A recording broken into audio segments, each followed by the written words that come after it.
AMD Audio Book Channel ကိုစောင့်မျှော်နှာဆင်အားပေးနေကြတဲ့ပရိသတ်များအားလုံးပဲမင်္ဂလာပါရှင်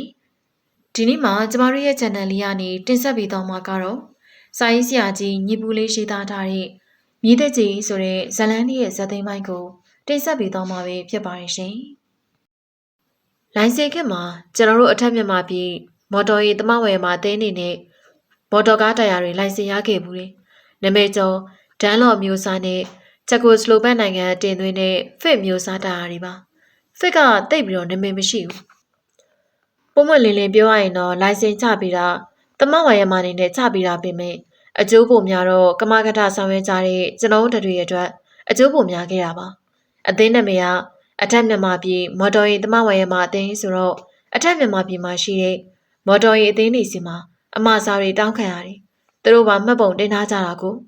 ဒီဘောလာရှိုးကြောင်မင်းမှရှိကြတဲ့ကားအသင်းတွေကိုလည်းအကြောင်းကြားရတယ်။တရားဒီဆိုင်ရမယ်ပေါ့။သူတို့လိုရှိတဲ့လောက်ကျွန်တော်တို့ပေးနိုင်နေ။သူတို့ဂျမန်ကနေပြီးတော့လိုင်စင်ကခမများရှာထားတော့တရားတွေပို့နေရပေါ့။ကျွန်တော်နဲ့ဥပယံကိုတစ်ဖက်ကဆွဆွဲတာခံရဘူးလေ။တရုတ်ပြည်ကိုတမအသေးမိုက်ကတရားတွေတင်မို့ပြစ်လို့တဲ့။ fit တရားကအယောင်မသွက်လောက်။ဒီနာမည်ဒီတဲ့စိတ်ကတိတ်ပြီးတော့ပေါ်ပြူလာမဖြစ်ဘူး။ဒါနဲ့ရောင်းစုံအောင်လို့အစုံထုတ်တာပါ။ဝယ်သူရှိကြိုက်စီရလို့ရောင်းကြတာဖြစ်ရှင်းတော့လေပြီးသွားတာပါပဲ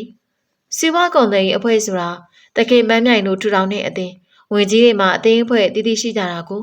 စီဝါကုံသိန်းအဖွဲ့ကိုအတူကောင်းစပကသာလို့ခေါ်ကြတယ်တခင်ထွန်းနေကစီဝါကုသန်းရဲ့ဆက်သွယ်ရေးအရာရှိပုံ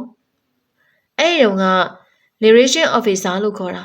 ဝင်ကြီးနဲ့ရောသူနဲ့ပါကျွန်တော်ခင်နေစီဝါကုံသိန်းနဲ့ဆိုင်တဲ့ license တွေအဲ့ဒီအသင်းကမှာယူပေးရတယ်အဲ့ဒီအသင်းဝင်ခွင့်ရရတယ်ဥပမာဆိုတော့မန္တလေးကဖဏလောက်ကြတဲ့လုပ်ငန်းရှင်တွေဖဏနဲ့ဆိုင်တဲ့ဂတိပါစာကင်းမတ်စာစားတဲ့ဖဏနဲ့ဆိုင်တဲ့ကုန်ကျန်းတွေနိုင်ငံခြားကတင်ရတာတွေကိုစပကားသာမှာပြီးတယ်။ဘီလက်ရည်တို့ဖြော်ရည်သမားတွေဖြစ်ကြတဲ့ဓာတန်တောင်ပန်ကားရေခဲတောင်တို့ဒေါ်ရီများတို့ကေတီဖြော်ရည်စသဖြင့်ဖြော်ရည်လုပ်ငန်းသောစိုးစေးတွေအနက်တွေကိုမှာပေးရတယ်။မန္တလေးကိုစပကားသာလူကြီးတွေလာကြတယ်ဆိုရင်တော့မန္တလေးစုပ်သေးဖဏတွေဆိုတာတတော်ကြီးဖြော်ရည်တွေဘီလက်ရည်တွေဆိုတာတက်တာလိုက်တင်လက်ဆောင်လာပို့ကြတာဝင်ကြီးကကျုံနောက်ကဘိုတဲမှာတဲတဲ့ခါတဲတယ်အဆောင်ရောင်မရှိပဲလွတ်လွတ်လပ်လပ်တဲချင်ကျွန်တော်တို့လိုခင်မင်းရင်းရဲ့အိမ်မှာတဲချင်တဲကြတာကိုဆိုင်ရာလုပ်ငန်းရှင်တွေကဝင်ကြီးနဲ့လာတွေ့ကြနှုတ်ဆက်ကြတယ်အเจ้าမဲ့လာကြတာဘယ်ဟုတ်ပါမလဲသူတို့အသုံးလိုတဲ့ပစ္စည်းတွေမှာယူတင်သွင်းဖို့လာကြတာပါမုတ်ဖို့နဲ့မုတ်ဖို့ပစ္စည်းတွေဂျုံမုံတို့မုတ်ဖို့ပေါင်နာတို့အနံ့တို့စားဆိုတာတို့ဆိုတာစပကသာမှာပေးရတာကိုလုပ်ငန်းရှင်တွေကဒီအသေးဒီဘက်ဝင်မှာအခွင့်ရမှာဆိုတော့စမကသာဝင်ကြရတာပေါ့ရှမ်းစုဘူရာရဲ့အရှိတ်ဘက်မှာအရင်တုန်းကဇေကြီးတစ်ဆောင်ရှိတယ်အဲ့ဒီဇေကြီးရဲ့မြောက်ဘက်ထိပ်မှာမျက်စိမမြင်ရှာတဲ့အဖိုးကြီးတစ်ယောက်ရှိတယ်သူကဖျားကြီးလိတ်ကံမက်စီမှာတကားတလေးလေးဇောင်းနဲ့ကြားထဲမှာမြမတရောကြီးတလန်းလေးကိုထိုးပြီးတော့ပတ်စံတောင်းနေတတ်တယ်သူ့နမည်ကဘိုးကျန်နေကျွန်တော်နော်ဒါလောကန်နဲ့ကိုလာဘေးဆိုတဲ့ driver ရှိတယ်။သူကသိအားကိုရတယ်။စိတ်လည်းကြရတယ်။ကျွန်တော်သူ့ကိုရွှေချဲရဲ့သူနဲ့ပေးစားထားတာ။ကိုလာဘေးဘိုးကျန်ကိုသွားပေးကြည့်ကွာလို့ပြောရင်တော့ဟာဥက္ကဋ္ဌဘိုးကျန်များပေးအောင်မလား။ဟက်ကောင်ကမင်းတို့ကဘိုးကျန်ကိုဖျက်ကြိုးဖျက်ချာတရောကြီးတလက်ထိုးပြီးတောင်းစားနေရဲ့အဖိုးကြီးလို့ထင်ကြတာဟုတ်။တကယ်တော့ဘိုးကျန်ကသူ့ဘွားနဲ့သူတောင်းနေရပြီမဲ့ဂီတပညာရှင်ကြီးကွာ။ငါသူ့ကိတ္တကိုနားစိတ်ကျွန်တော်သွားခေါ်ရမှာမဟုတ်ဘူးကွာ။သွားပေးရမှာတကယ်တော့ကိုလောက်ခင်များကျွန်တော်ကသွားကြည့်ဆိုရင်သွားတာပါပဲကားပြန်လာတော့ဘိုးကျန်နေတူအမျိုးသမီးနှစ်ယောက်ပါလာကြတယ်ဒီမျိုးသမီးနှစ်ယောက်ကသူ့ကိုတွဲပြီးတော့ကားပေါ်ချကြပါတယ်အိမ်ရှိကပြင်မှာစပွဲတလုံးကလတ်ထိုင်းနဲ့အရက်နဲ့မြီးနဲ့ကြကြနနခင်းထားပြီးဘိုးကျန်ရန်အတွက်ကွက်ပစ်ပေါ်မှာတင်မျိုးချောတစ်ချက်ခင်းထားတယ်ဒီကွက်ပစ်ကမန္တလေးရဲ့တိတ်ပူတဲ့ညတွေမှာကျွန်တော်တို့ညထွက်အိတ်ကြတဲ့ကွက်ပစ်ပါကိုလာပြီဘိုးကျန်မို့တစ်ခွက်စီစဉ်လိုက်ဆိုရင်အရက်ကနှစ်မျိုးသုံးမျိုးရှိရအောင်ကိုလာပြီကဘာစီစဉ်ရမယ်ဆိုတာသိပြီးသားဘိုးချံကိုအရက်တစ်ခွက်ရေနဲ့ကြစနနဆက်ပြီးကမ်းလိုက်ရင် तू ကမြင်တာမဟုတ်ဘူးသူ့လက်ကိုအသာမပြီးတော့လက်ထဲကိုထည့်ပေးလိုက်ရတယ်ဘိုးချံရဲ့ပါဆက်တဲ့တကွန်လောက်ငုံပြီးပါဆက်ကပြက်နဲ့လှုပ်တတ်တယ်ပြီးမှတာရုဗျာတာရုလို့တာရုခေါ်တယ်ဥက္ကဋ္ဌနဲ့တွေ့မှဒီလိုအကောင်းစားတွေမှီဝဲရတာ तू ကဥက္ကဋ္ဌဆိုတာအတန်ထွက်မပြီးဘူးကျွန်တော်မသိသေးသေးဘိုးချံမသိသေးသေးကျွန်တော်ဒါသမျှပြုစုသွားမှာပါဘာဆောင်အောင်မလဲဘာမှမစားတော့ဘူးနေပါစီရပြီဘိုးကျန်ကနောက်တစ်ကြိုက်ထက်ကြပြီးတော့ပြက်နဲ့ ရှာပြားနဲ့အာကောင်နဲ့ထိလိုက်ခွာလိုက်လို့ရင်အရက်ရတာခံလိုက်တယ်သူကကရင်ပေါ်မှာဟွန်ဒီယောကြီးနဲ့ကွက်ပြစ်ပေါ်မှာထိုင်လျက်စီးနဲ့ဝါကိုခြေထောက်မှာညှက်ထားတယ်အမျိုးသမီးနှစ်ယောက်ကအောက်ကနေဘိုးချံကိုမော်ကြည့်နေရတာမိကလေးနှစ်ယောက်အတွက်ကိုလာဘီကအကြော်လေးလော်လေးချပြီးတယ်ညနေဆောင်တိုက်တဲ့လေညီကတတုံတုံနဲ့ကောင်းကင်မှာလေတိမ်ဆိုင်နေတိမ်လေးတွေအခွေခွေအလေးလေးနဲ့လွတ်လွတ်လပ်လပ်လွင်မျောနေကြတယ်အလုတ်ထဲမှာလူပင်မဲစိတ်ပင်မဲခဲ့တဲ့မြအားလုံးတော့ကြပြီးအနားရှူတော့မလို့မိမကလည်းစိတ်ဆိုးလိုပဲဖြစ်ဖြစ်ခီးဝေးသွားလိုပဲဖြစ်ဖြစ်အိမ်မှာမရှိတဲ့အချိန်ဥက္ကဋ္ဌကြီးစမယ်နော်ဆိုပြီးသူ့ဟွန်ဒီယောကြီးကိုချွဲချွဲပြပြထိုးရင်သူ့ညာတန်ကြီးနဲ့ချစ်သမျှကိုစိုးတီးတီးလိုက်တာကျွန်တော်မှကြက်သိမ်းထသွားတာအရင်လားရင်ထဲကလှိုက်ကနေဖြစ်တာအရင်လားဒီနှမျိုးဗျိုင်းလူခံစားရသလားတောင်သတိမထားမိဘူးအစိုးရလည်းပြပြနေနဲ့လှိုက်လိုက်လဲလဲသူ့လက်တန်နဲ့ဘိုးတန်သွားနေပုံတွေကကျွန်တော်ကိုပြူစားလိုက်သလိုပဲလွမ်းမောစရာလေးကောင်းဝမ်းနေစရာလေးကောင်းကျွန်တော်မျက်လုံးတွေကဟို့အဝေးကြီးကိုသာတွေးဝင်ကြီးပြီးတော့ဆွေးနေမိတာဘာမှမြင်တာလည်းမဟုတ်ဘူးဘိုးကျန်ရဲ့ချစ်သမျှကိုမှကျွန်တော်အသက်ရှူဖို့မိနေတယ်အဖိုးကြီးရဲ့တရောဘိုးတန်အစွဲငင်အမိရဲ့ဖို့အနှွဲ့တော့တွေကျွန်တော်ဟာတရားကိုပြုတ်တော့ဖုတ်စားသွားမှာမကုန်ကျွန်တော်မျက်ရည်တွေလဲလာတာပဲရွှေကျက်ကိုပြန်ရောက်သွားတယ်လို့ငယ်ချမ်းတွေကိုပဲပြန်တတိရတယ်လို့ဖော်မစုံတကိုယ်ရဲ့အထီးကျန်နေခြင်းဘိုးကျန်အောင်မှခေါ်မိလျက်သားကိုပင်မခဲ့တဲ့လုပ်တွေကိုပဲအပြစ်တင်ရမလားတချင်နားထောင်ခြင်းနဲ့စိတ်ကိုပဲဒေါသဖြစ်ရမလားကိုကအခေါ်ခိုင်းလိုက်လို့ခေါ်လာခဲ့တဲ့ကိုလာဖေကိုပဲစိတ်ဆိုးရမှာလား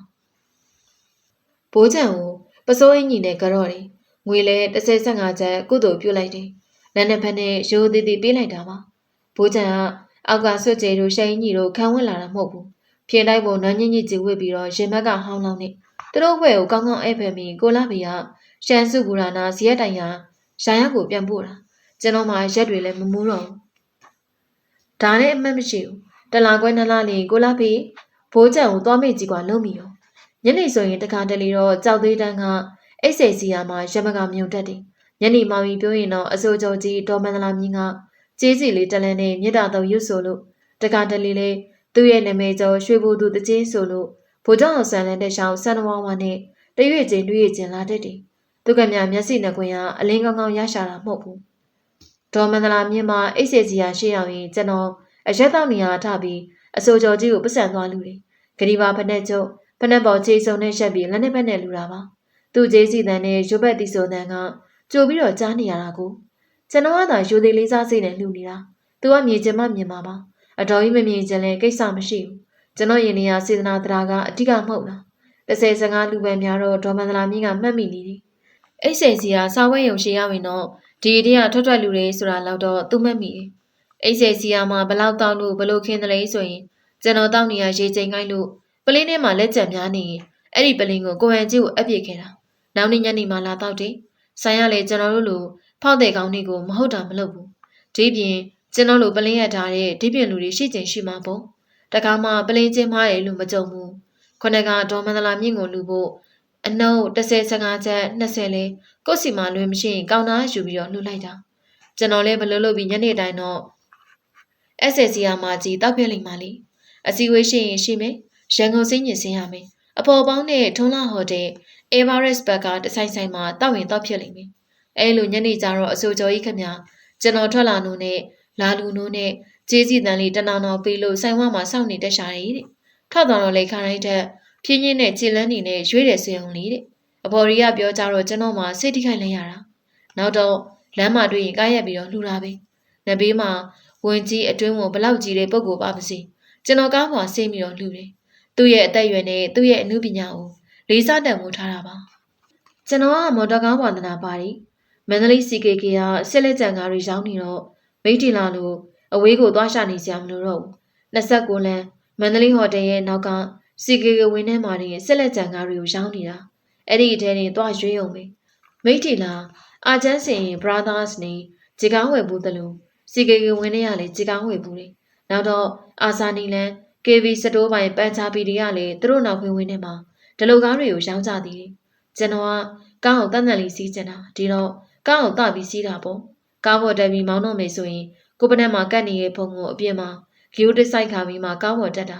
သူများတက်စီသွားလို့ပုံနေသေးတွေကျန်ရင်တော့ကားကိုရက်ပြီးအခင်းတွေကိုခါပြေတန်ရှင်းပြလိုက်သေးတယ်ကားအင်ဂျင်ကိုကောင်းမှုဂီယိုဆိုင်တယ်အကြောင်းကြောင့်အင်ဂျင်မကောင်းခဲ့ရင် ရုပ်တော်တတ်နိုင်ဆုံးတန့်အောင်တထားတယ်ကျွန်တော်ဆရာကားတွေကအများအပြားအကြောတင်းကြပါတယ်ဝယ်သူလာလို့ကြိုက်စေးရရင်ရှောင်းပြီးတော့နောက်တစ်စီးကိုထပ်တာတာပဲဒီတော့ထဲလဲစီးတယ်လို့ဖြစ်နေတော့တာပေါ့ကားပြမှာလုံနေတော့ကကျွန်တော်ခြေကားကကာကြီးခုနှစ်လီငါဆိုတဲ့ကားတိတ်တရေကောင်းနေဒီနမက်ကိုလည်းတိတ်ကြိုက်တယ်ခြေကားထဲမှာကာကြီးရခေရတိတ်မများသေးဘူးရှားနေတယ်လမ်းပေါ်ဦးတောင်းညွတ်ဆိုတဲ့တငယ်ချင်းလေးခြေကားကိုကောင်းမိဆိုတဲ့ကားကိုရှာစီးရလူဟင်္ဒရာဦးများတို့ကရုရှားနိုင်ငံလုံး Moskvich နဲ့ဂျက်ကိုစလိုဗက်ကထုတ်လုပ်တဲ့စကူတာကားတွေကိုတင်သွင်းကြတယ် Moskvich ကရုံးလာတယ်ဥပဟန်က Moskvich မစီးနဲ့ကွာပြော့တယ်စကူတာအင်ဂျင်မာရေးဆိုတာနဲ့ Moskvich ရောက်ပြီးတော့စကူတာကိုပြောင်းစီသေးတယ်အဲ့ဒီတော့ကဒီကားတွေစိတ်ကန်းရှောင်းမှ13600ပေးရတာCIF 6500ပဲပေးရပြီးတော့ Custom နဲ့ကင်းလွန်ခွင့်နဲ့မှ3500ပဲပေးရတယ်ဝန်ကြီးဝင်လေးနဲ့ပတ်သက်ဆက်နေပြီးတော့ကျွန်တော်တို့စီးပွားရှာစားဖို့အခွင့်အလမ်းတွေပွင့်နေတယ်ကျွန်တော်ဆိုရင်မန်းရွှေကုံပို့ဆောင်ရေး limited ဆိုပြီးအဖွဲ့စီလို့ဖွဲ့စည်းပုံတွေဆွဲပြီးသားစီမင်းနယ်လည်းရေးပြီးပြီစာရေးဘက်ကောင်စီရဲ့လည်းရိုက်ပြီးနေပြီဂျပန်နိုင်ငံသွားကြဖို့စီစဉ်ရလည်းရှိနေတာဒီကမဏီထောင်မြစ်တာဥပဟန်တို့နဲ့ပါမန္တလေးနဲ့ရန်ကုန်အခုအခါဘတ်စကားကြီးကြီးတွေနဲ့ခီးတဲ့ကားတွေပြေးနေကြတာလီယိုတို့မျက်မလာထုံးတို့ကျွန်တော်နဲ့ဥပဟန်က1958 59လောက်တည်းကဒီလိုစိတ်ကူးမျိုးရှိခဲ့ပြီးသားဂျပန်ပြည်ကိုလေးလာရေးတောင်းဖို့စီစဉ်ဖြစ်တာမကိုလန်ထဲမှာရှိတဲ့အင်းဆန်းကမ္ပဏီကြောင့်ပဲအင်းဆန်းကတိုယိုတာကမ္ပဏီနဲ့ကျွန်တော်တို့ကိုဆက်ပြီးတယ်ကျွန်တော်တို့ကလည်းတိုယိုတာဘတ်စကားကြီးတွေကိုစိတ်ဝင်စားကြတယ်သူတို့ကလည်းသူတို့ကားတွေရောင်းနေကြတာလေရန်ကုန်မှာတော့သုံးတဲ့လူတွေသုံးနေကြပြီကျွန်တော်ကမ္ပဏီကလည်းမှတ်ပုံတင်ပြီးပြီတိုယိုတာကလည်းကမ်းလှမ်းနေတယ်ကျွန်တော်ထုတ်လုပ်တဲ့ကားတွေကြည့်အောင်ကြွခဲ့ကြပါပေါ့ဂျပန်ဝင်လာတဲ့ဈေးအားလုံးကိုတိုယိုတာကမ္ပဏီကကြခံပြီစားစိတ်လည်းသူတို့တာဝန်ယူမယ်လူချင်းမင်းတို့အသုံးလူတွေငွေတော့ဘာသာယူခဲ့ကြမှာပေါ့အဲ့တော့ကျွန်တော်တို့ဂျပန်သွားကြဖို့ပြင်ဆင်ကြပြီပေါ့လေတကင်ပန်းမြရဲ့လေဂျပန်ပြည်က2ခေါက်လောက်ပြန်လာခဲ့ပြီအဲ့တုန်းကနိုင်ငံခြားသွားရင်လူတစ်ယောက်ကိုဒေါ်လာ90ယူသွားခွင့်ပြုတယ်မိဒေါ်လာ90လောက်နဲ့မလောက်ပါဘူးကွာငါစီစဉ်ပြီးမယ်တဲ့အဲ့တုန်းကတကြားပါစိန်ဆိုတဲ့လူမျိုးသားတစ်ယောက်ရှိတယ်သူကတကြားရှောင်းဝယ်လုပ်တယ်ပြီးတော့သူကပိုင်းလော့ဖောင်တိန်ကိုစလေခန္ဓာကိုယ်ကခန့်ဖိုက်မဲ့ဝဝနားနဲ့လေးတယ်ကိုစောမဂျပန်ပြည်မှာ3ချီရ3ခဲ့ဒီရောက်မှမြန်မာငွေနဲ့ပေးချီရမယ်တဲ့တကယ်မှန်းမြန်ရစီစဉ်ပေးတာသူနဲ့တကြားပါစိန်ကနားလည်မှုတွေရှိကြရဲ့လေအဲ့ဒီအချိန်မှာကျွန်တော်က9-8သိန်းမို့လိုင်စင်ရနေပြီစကိုင်းနဲ့မန္တလေးပြေးနေကြတဲ့ကားအသင်းတွေကကားမျိုးတွေမှာပေးရမှာပင်လုံတော်တို့ရင်ကနေစန်းကားတွေတင်သွင်းနေတာလူတွေကကျွန်တော်လုံးနေကြတာကိုယုံကြည်ကြတယ်အားကိုးကြတယ်လူလူမြတ်တာကားသေးထောင်နဲ့ကိုမြောက်ငွေလည်းလိုင်စင်ရတယ်ကိုမြောက်ငွေကိုနောက်ပိုင်းကကြောထားနောက်ကန်စီစဉ်ပေးနေတာမမဦးကစီစဉ်ပေးနေရပါကားလိုချင်ကြသူတွေကျွန်တော်နဲ့လာဆက်သွယ်ကြတယ်ကျွန်တော်ကလိုင်စင်ရထားတာကိုအထက်မြန်မာပြည်တမောင်းဝါရမှာအသေးနမိတ်နဲ့ရှာတာအသေးဆိုတော့ပုဂ္ဂလိကထက်အခွင့်အရေးပိုတယ်ကားလိုချင်သူတယောက်ကိုငွေ3000ကျိုတင်ငွေသွင်းထားကြရတာလူတွေပြုံလာလိုက်ကြတာမနှဲလောက်လူလေး900ပဲအဲ့ဒီငွေတွေလက်ခံပြီးကုန်သွယ်ရေးဌာနကိုCNL စင်းဖွင့်ထားရတယ်ငွေတွေသွင်းပြီးတော့မှဘုံနေဝင်းကအာဏာသိမ်းလိုက်တော့ကျွန်တော်တို့ခန်းစားသွားရတော့တာပေါ့မာမယ်ဆိုရင်ကျွန်တော်ဇနီးနာမည်နဲ့တစီကျွန်တော်သမီးနာမည်နဲ့တစီကျွန်တော်နာမည်နဲ့တစီကား2စီး3စီးမှားနိုင်တာပေါ့လေကားမှကြားတဲ့ရာချီနေတဲ့လူတွေရဲ့ပတ်စံနေဗန်ထဲမှာသွင်းမိနေပြီမမဦးနဲ့ကိုမြငွေတို့တရားစွဲကြသေးတယ်ငွေသိမ်းထွားတဲ့လူတွေကဆွဲကြတာအမှန်မမဦးလည်းမလိမ်ဘူးကိုမြငွေလည်းမလိမ်ဘူးကျွန်တော်လည်းမလိမ်ဘူးလိုင်စင်ရဖို့ငွေတွေသွင်းထားတာကျွန်တော်သုံးပြတာမှမဟုတ်ပဲအဲ့ဒါတွေအားလုံးပြတ်သွားတော့ကျွန်တော်စိတ်တော်ပြတ်သွားတယ်ကျွန်တော်တို့ကားသေးကကြီးထွားလာတော့83မင်္ဂလာလမ်းနဲ့26အာဇာနည်လမ်းတောင်ကဓာတ်ဆီဆိုင်ရဲ့တောင်ဘက်မှာမြေခွက်ကြီးတစ်ကောက်ဝယ်တယ်အဲ့ဒီမြေခွက်မှာဝက်လျှော့ထားတယ်အင်္ဂလန်ကဒီဇိုင်းအင်ဂျင်အောင်တွေဝယ်ပြီးတော့ပြုတ်မိပြီးပြန်ရောက်တယ်မော်တော်ကားတာတွေလည်းအသိဝင်တွေကိုပြန်နေရုံးဆောင်အောင်လည်းစောက်ပြီးသားလက်ထက်တိုက်တွင်းထဲမှာတော့စရုံနဲ့ဝက်လျှော့ကားဖို့ပစ္စည်းရဲ့လည်းအဲ့ဒီကနေဖြန့်ပြူးလိုက်သေးတာအဲ့ဒီအချိန်မှာဘူနေဝင်းကအာနာသိမ်းလိုက်တော့အကောင်လုံးကမောက်ကမဖြစ်ကုန်တော့တာကျွန်တော်ကားပြအသင်းမှာဆက်ပြီးမလုပ်ချင်တော့ဘူးအဲ့ဒီမှာကျွန်တော်နှုတ်ထွက်ပြစ်လိုက်တာဥပန်ကတော့တန်အောင်စင်ရှိတော့ကြံရင်ခဲ့သေးတယ်ကျွန်တော်ကတော့လက်လွတ်လိုက်ပြီ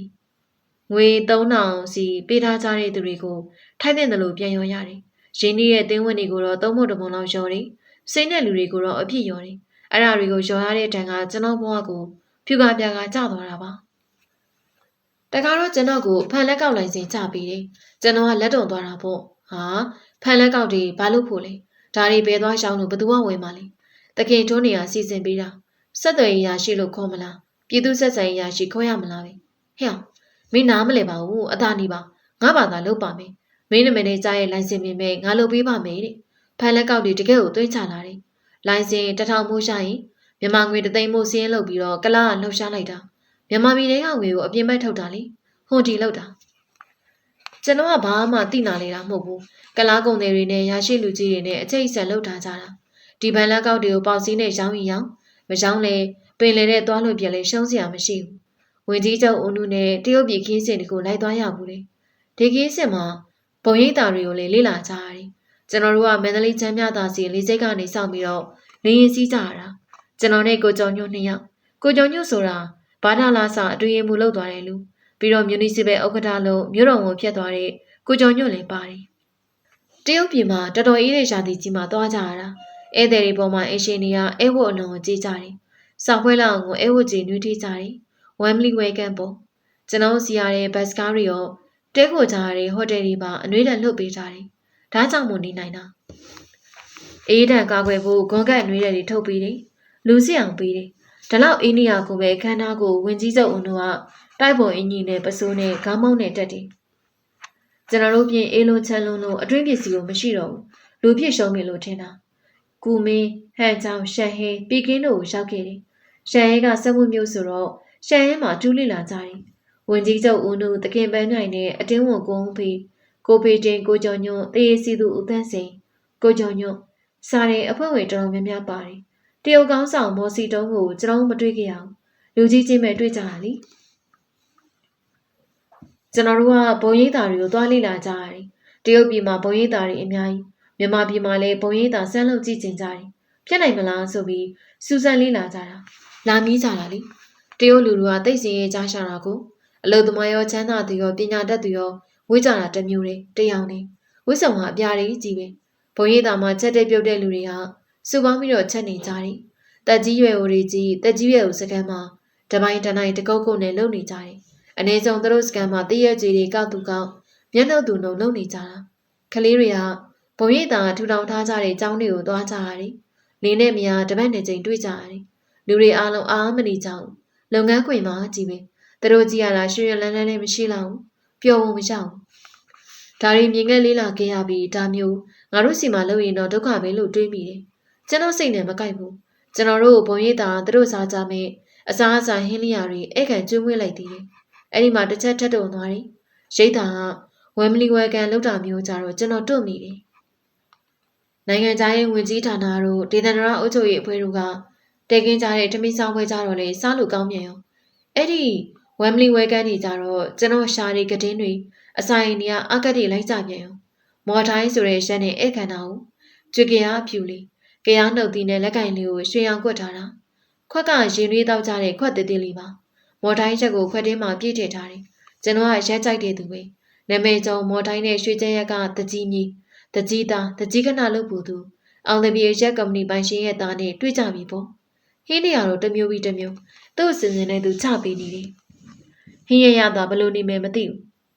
ဟင်းမွဲလာပေါဟင်းရတာနိုင်သွားတာကြည့်ပဲဇွဲပေါ်မှာကျွေလည်းမရှိဘူးကျွန်တော်ကရက်ဆိုရင်ရေလေးတော့နည်းနည်းဆွတ်လိုက်ခြင်းသေးတာဒါမှတောက်နိုင်တာကျွန်တော်တောက်ခြင်းဆိုပါတော့နှစ်နိုင်ငံချစ်ကြည်ရေးတွန်းရှင်ဖို့စွမုံကောင်းတောင်းပြီးပထမတစ်ခွက်တောက်ကြတော့ကျွန်တော်နဘေးကပုတ်ကုန်နဘေးတော့မပြောတော့ပါဘူးတစ်ခါလုံးတပရိတ်တနဲ့ချလိုက်တာမျက်နှာကြီးကိုချက်ချင်းနီမြန်သွားတာပဲကျွန်တော်ကဘူးသူရရှိတယ်တရုတ်ပြည်မထွက်ခင်နေရဒီလိုကိစ္စမှာဆရာတွေကိုဆရာတင်ထားတာအကုန်တကြိုက်တယ်ပဲကြမလဲလူလေပေါ့တပတ်လောက်ပဲချတာဒါအောင်နှစ်ထင်းလေးစီတိုင်းကနေတိုးတက်လာလိုက်သေးတယ်မျက်ခုံနဲ့အပေါ်အတင်းတုံးလိုက်ရသေးတယ်ကျွန်တော်တော့မှဒီလိုဖြစ်သေးတာနဘေးကပုတ်ကိုတော့ပါးရီနာရီပူထူပြီးသပင်းနေထောင်သွားလောက်တယ်အိမ်ရှင်တွေကတော့မှင်ကောင်းအိမ်တွေကောင်းကြတယ်ကောင်းကြမှာပေါ့သူတို့ကပါဇက်တဲဝင်နေဆိုရုံလေးတစ်ချက်လေးအသာဆုပ်လိုက်တာပြီးတော့အစားအစာတစ်ခုခုကောက်မြုံကြတာကိုကျွန်တော်အဲ့လိုတောင်းရမယ်လို့မှားတဲ့ဆရာကမှားလိုက်ပေမဲ့ရာသီဥတုကချမ်းလုံးတော့လက်လွန်သွားတာကိုရင်ကြီးတောက်တာမဟုတ်ပေမဲ့ခေါ်တော့တောက်သူလိုဖြစ်တော့ဟင်းရဘူးကိုမြန်မြန်ကောက်တော့ရနဲ့နည်းနည်းတော့ကြိုက်ပေတာပေါ့ကုံသွားလို့မတောက်နိုင်ရင်ခွက်ကိုမောက်ထားရမှာတဲ့တင်းတဲ့ဆရာကကျွန်တော်ရက်ကြိုက်တယ်မယ်တင်လို့မတင်လိုက်တာလားဆရာစားချန်တာလားမသိဘူးသူ့တင်ရိုးတယ်အဲ့ဒါမပေါဘူးအဲ့ဒါမသိတော့အင်ရှင်ကထပ်ပြေးပြီးတယ်သူတို့နှွေးထွေးမှုသူတို့စေတနာကိုတန်ဖိုးထားအားနာပြီးတော့ ထက်ချရတာပေါ့ကံပေးနဲ့ကိုယ့်အရာတွေရှောင်မနှေးပြန်ခဲ့ရတယ်အဲ့လိုတောင်းရပြန်တော့လေရွှေကျရကတောက်ဖို့စောင်းဖို့တွေကိုတတိယမိတာဦးနုဆိုရလက်ထက်မှာကျွန်တော်တုံးကိုဖြစ်ခဲ့ဘူးလေမမျော်လင့်မေဖြစ်ရတာတခင်ပန်းမြရဲ့ပြန်ကြားရေးဝင်ကြီးဌာနမှာအတွင်းဝင်လုပ်ရတာကျွန်တော်နဲ့ဝင်ကြီးတခင်ပန်းမြိုင်နဲ့ပုတ်ကိုရေးရှင်းနေလို့သူကလည်းယုံကြည်လို့တရားတူးပေးတာဝင်ကြီးကပါလီမန်မှာတင်ပြတာကိုထောက်ခံကြလို့အတွင်းဝင်ဖြစ်ရတာပါပါလီမန်အတွင်းဝင်ဆိုတာဒုတိယဝင်ကြီးအစ်စ်မို့ဝင်ကြီးမှာ PA ကိုရေးရရှိစွာရှိသေးတယ်တခင်ပန်းမြိုင်ရဲ့ကိုရေးရရှိကကိုုံပြီတဲ့ကျွန်တော်ကရွေးကောက်ဝယ်ရရွေးကောက်လိုက်တဲ့အမတ်မဟုတ်ဘူးအစားထိုးနေအောင်ဝင်ပေးရတယ်သူဝင်ကြီးတခင်ပန်းမြိုင်ရဲ့ဒီမိုကရေစီဒေသနေရအုပ်ချုပ်ရေးနဲ့ပြန်ကြားရေးဝင်ကြီးဌာနမှာပါသူ့အတွင်းကိုကွယ်လွန်သွားလို့ဖြစ်ရတဲ့အတွင်းဝင်မှာကျွန်တော်ကိုဆက်ဆံရေးကောင်းနေလုံရည်ကိုင်းရှိရလို့ယူဆပြီးတော့ခံတာတခင်ပန်းမြိုင်ကဝင်ကြီးဌာန3ဦးကိုင်းချင်းအတွင်းကို3ယောက်ရှိနေရက2ယောက်ပဲရှိတော့လို့ကျွန်တော်ကိုခံတာလေအမတ်မဟုတ်ပဲခံရင်တော့ကိုရင်းရရှိပဲခံနေရှိတယ်ကိုရင်းရရှိကဝင်ကြီးကိုစားလက်မှတ်ထိုးခွင့်မရှိဘူးပါလီမန်အတွင်းကတော့ဝင်ကြီးကိုစားလက်မှတ်ထိုးခွင့်ရှိတယ်ကွယ်လွန်သွားတဲ့တခင်ပါသိန်းရဲ့အရိုက်အရာကိုယူရတာပါရွေးကောက်ပွဲမှာမန္တလေးအမရပူရမုံရွာဘုဒ္ဓလီနယ်တွေမှာပါဒါစနိုင်ရဖို့ကူညီခဲ့တဲ့ရှားလက်ဖြစ်မှာပါပါလီမန်တော့မတက်လိုက်ရဘူးကျွန်တော်အားစာနေစဉ်ရုပ်ရှင်သတင်းနဲ့ပြန်ကြားရေးဝင်ကြီးရဲ့ကိုစားလုပ်ပေးနိုင်တာတွေလုပ်ပေးရတာပါမေမေရရမလုံလိုက်ရအောင်1960နဲ့မတ်လ2ရက်မှာအာနာသိန်းနာနဲ့ကျုံလိုက်ရတယ်ကျွန်တော်ဘဝရဲ့တစိမ့်တည်းသားကိုနှစ်ပေးလုပ်ခဲ့တဲ့အထက်မြန်မာပြည်မော်တော်ယာဉ်တမဝရမအတင်းကိုစုံငါခဲ့တာစိတ်မကောင်းတန်ရုံးစင်အများကြီးရှိတယ်ကျွန်တော်တွေးမိတိုင်းဝမ်းနေတယ်အတင်းကတမဝရမပုံစံမဟုတ်တော့ပုဂ္ဂလိကပိုင်အသွင်ပြောင်းသွားတယ်မြေနဲ့အဆောင်နဲ့လည်းတိမ့်လိုက်တာပစ္စည်းတွေရောပဲပါသွားတယ်ကျွန်တော်ဘဝင်မကြောက်ဒါတမဝရမပဲအများပိုင်လီမိတက်ဆိုတော့ပေးရော်ရဲ့တာဝန်ရှိတယ်အတင်းဖြတ်သိမ်းကြောင်းကြီးညာပြီးအတင်းဝင်ဒီကိုပေးရော်စရာရှိတာပေးရော်ရှားလိမ့်မယ်ရှုံးရီရှုံးတဲ့မျက်ရည်မျက်တင်စင်းရှင်းရတာလေအာနာဆက်နဲ့ဖြတ်လိုက်ကြတာစီကံဥပဒေနဲ့ညီဖြတ်တာမဟုတ်ဘူးကားပြအသေးနေနဲ့ကားတွေဆက်ပြေးနေတော့မှပဲဦးစီးကြတာလေလူငယ်မျိုးဆက်တွေဆက်ဦးစီးကြတယ်ကျွန်တော်ကကားပြအသေးရုံးဆောင်ကိုဘင်္ဂလိုပုံစံစောက်ထားတာဟိုတုန်းကဟိုတယ်ကင်းမဟုတ်ပဲဘူးကိုမိတ်ဆွေပေါင်းသင်းလာရင်တော့တဲချင်တဲလို့ရအောင်စိတ်ကူးနဲ့စောက်ထားတာအဲ့ဒါတွေအားလုံးစုံပြီးပြင်းလင်ကိုပြောင်းခဲ့တယ်ဒီမှာကြီးချောက်ဖို့မဟုတ်ဘူးရေစမ်းခရမ်းပြိုးကြည့်တာတရွာမပြောင်းသူကောင်းမဖြစ်တာလားတေကျင်တဲ့ကြာတော်ပြောင်းလာလားမပြောတတ်ဘူးအခုတော့ဒီမြို့လေးကနေဘယ်ကိုမှမရောက်တော့ကျွန်တော်ပြုံးလင်ကိုရောက်တော့အသက်36နှစ်ပဲရှိသေးတယ်ဒါပေမဲ့ဥစ္စာဒနာလေးလည်းအထိုက်လျောက်လည်းရှိသေးရဲ့လို့ထင်ကြသူတွေကဥတက်ပြီးဥဆုံးမောင်လို့ခေါ်ကြတယ်ဘုံရင်မြင့်တက်ရင်တော့ဘုံရင်မြင့်ကျင်စရာပါမန္တလေးကပြောင်းလာလို့ပါလာတဲ့ပတ်စံတချို့ကိုကျွန်တော်မရှက်ပါဘူးငွေတိုးကြီးတယ်ဘာလို့မှမရှိပဲဘူးကျွန်တော်စိတ်ကူးစီမံခင်ရတစ်လောက်ကိုငွေလေး900ဝင်နေစားလောက်ပြီးလို့တွက်ခဲ့တာအဲ့တုန်းကလူနေမှုစေကပြေုံးလင်မှာတိတ်မမြင့်သေးဘူးတစ်လ400 300နိုင်ရင်တော့လူရန်စိတ်လူရောင်ဝင်သေးတယ်တချို့ကိုကြီးထားရလဲစုံနာပါပဲကျန်တဲ့ငွေလေးနဲ့ကျွန်တော်ကြက်မွေးတော့တာပဲဝင်းမြူရေးစောင်းတီဖတ်တယ်လေးလာတယ်အမေရိကန်ကထုတ်တဲ့ကြက်ဝင်းမြူရေးစောင်းတီဘက်ကိုလက်လန်းမိတယ်ပြီးတော့ပြေုံးလင်မှာမြေတိုင်းဝန်ဥကိုကြီးဆိုတာရှိတယ်ကျွန်တော်ရဲ့ဝင်းမြူရေးဆရာပေါ့မန်လေးညောင်မင်းစီသားသူကချက်ကိုစနေကြောင်မွေးတာသူ့စီမှာလေးလာရနီးယူရတယ်နောက်ဆရာတယောက်ကမန္တလေးလူငယ်ကျန်လုံငန်းဦးမောင်လေးတဲ့ကြက်ချန်နေ3လုံးဆောက်တယ်လုံရင်ကြီးကျယ်လောက်တာပဲအပြော်မဟုတ်ဘူးစီးပွားပြက်လောက်တာကျွန်တော်ချန်နေမှာကျမတွေဥလိုက်တဲ့ဥကိုလိုက်ရှာနေစရာမလိုဘူးဥလိုက်ရင်သူ့လိုလိုလိမ့်ပြီးဇလားတဲ့ကြောင်စီစဉ်ထားတာ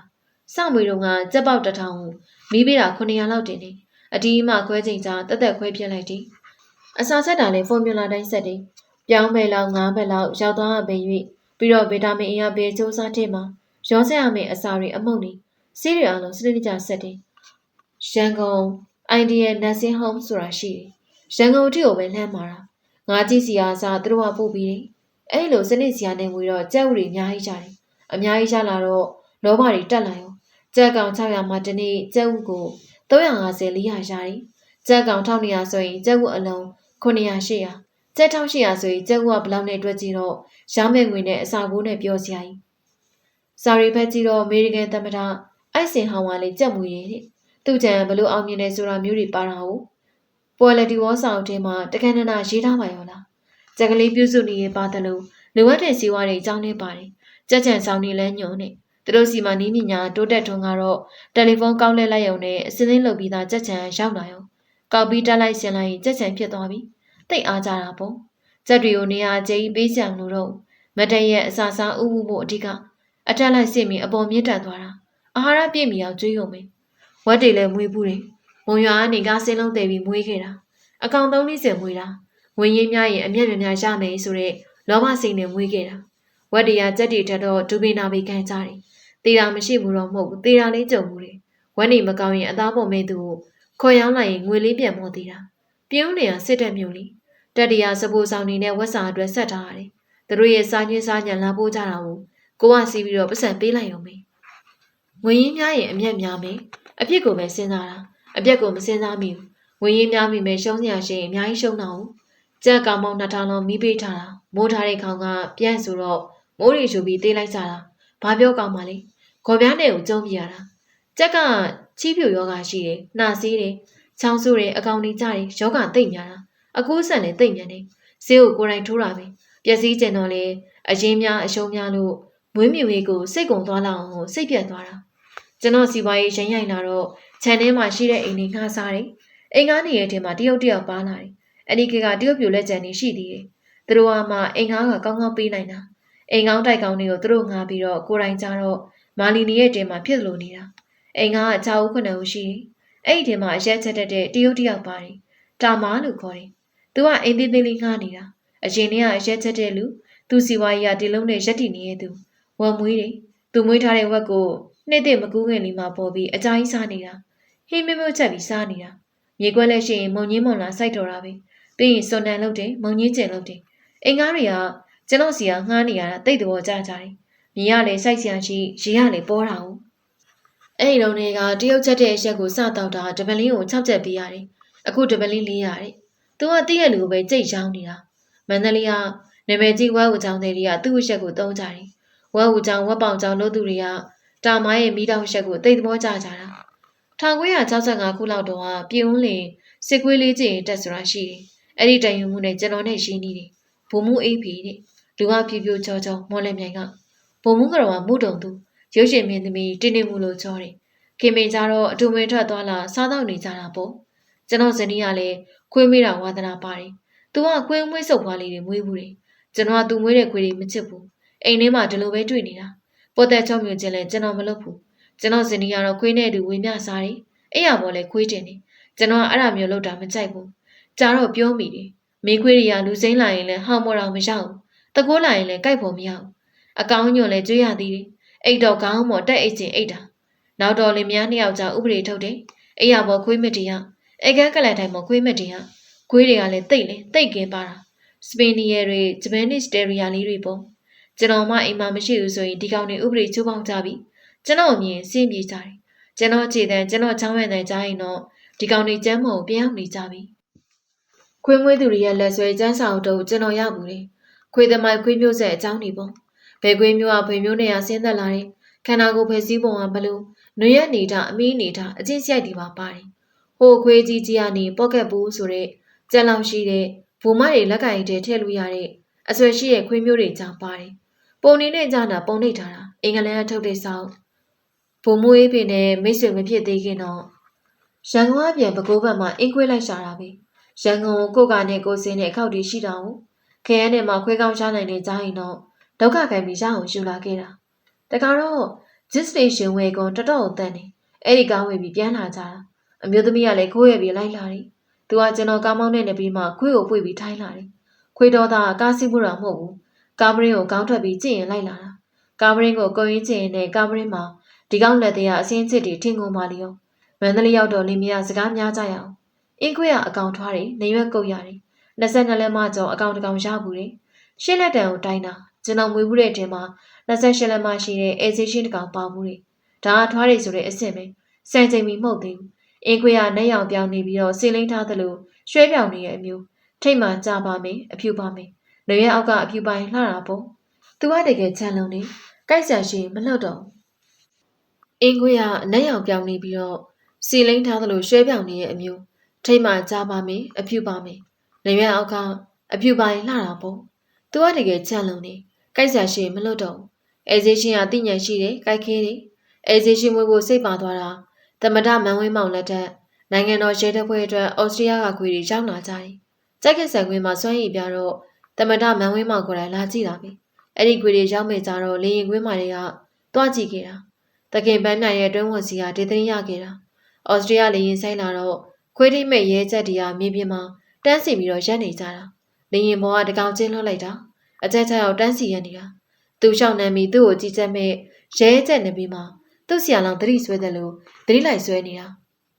ာတကောင်မီးတကောင်အဲ့လိုလုပ်ပြီးတော့သူတို့ဆရာလောင်နေပြီးမှသတိဆွဲနေကြတာငြိမ်လို့လေရင်ဘောကနေသူတို့ဆရာလောင်ရဲ့လက်ကင်မွားနဲ့ကိုနဲ့ပေးလိုက်တာတဲ့ကျွန်တော်တတော့အံ့ဩသွားတယ်ဒီတဲ့အံ့ဩဖို့ကောင်းတာရဲချက်ကတက်တာလို့အမိတ်ပြီးတော့ဒီကောင်တွေကတက်တာသူဆရာထွက်သွားတော့ကျိုးမပါဘာမပါပဲဒီကောင်တွေကပါလိုက်သွားတာဟာအဲ့ဒီခွေးရောကရတော့တာပဲဆိုရိုးစကားကတော့အေးစေးရှင်းမှာအာယုံ၅ပါးအပြင်ဒီပြင်ခွေးတက်ဖို့တဲ့စက်တမအာယုံဆိုတာရှိတယ်တဲ့မျက်စိပိတ်ပြီးတခုခိုင်းရင်လည်းရသေးတယ်တဲ့နှာခေါင်းပိတ်ပြီးခိုင်းလည်းရတာပဲအတန်မကြောင်ပိတ်ဆို့ခိုင်းတာလည်းရတာပဲအာယုံ၅ပါးအပြင်ဒီပြင်အာယုံတခုသူ့စီမှာရှိတယ်တဲ့ကြက်ကဆန်ခွေစမ်းရွေပြပွဲကြတော့ယူခိုင်းတဲ့ဘောလုံးရွေးပြီးယူတာတို့ရန်သူကိုတိုက်ခိုက်တာတို့မတ်တရက်လှေးချပြီးကြိုက်တာတို့စွမ်းရည်ပြတော့တာဘော်ရီချက်တီပလတ်စတစ်ကားတွေနဲ့ဝေစားထားလို့တာပေါ့မိခွင်းခုံတာလောက်တော့ပြင်းသေးတယ်ဆိုမှပဲဟိုကျွန်တော်ရဘူးလားက Australian Braid စစ်တော့မဟုတ်ဘူးမြန်မာပြည်မှာပေါက်တဲ့ Australia Braid ဒုတိယမျိုးဆက်ရတာသူ့အမေကျွန်တော်မိမသူ့သားကို Blackie လို့နာမည်ပေးထားတာ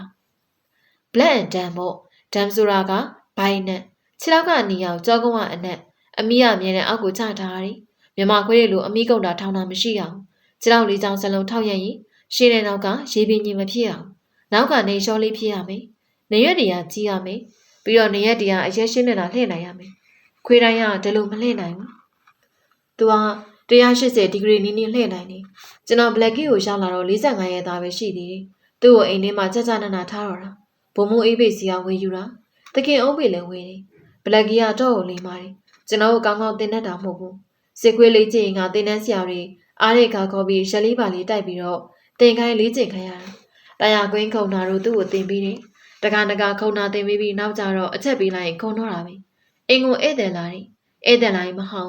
းတခင်ကလက်ခံရင်သူကြည့်နေရပြီတခင်ကညင်းမယ်မောင်းထုတ်မယ်ဆိုရင်သူကကြိုက်မယ်ထိပါရင်ထိကိုချိတ်တာလွယ်ပိုင်လွယ်ချတာလိုင်းကိစ္စပြီလို့ကျွန်တော်ပြန်မအောင်မယ်ခင်ဗျာဆိုပြီးထိတို့လွယ်တို့တော့သွားမထိလိမ့်မကိုင်လိမ့်နဲ့ကိုက်လိမ့်ပါပဲအဲ့တော့ကျွန်တော်ကရင်ဦးဆောင်ထိတို့လွယ်တို့ကိုလက်ထိလက်ရောက်ပေးမှနိုးမို့ဆိုမတ်တက်ရက်လိုက်တာသူ့လက်တွေက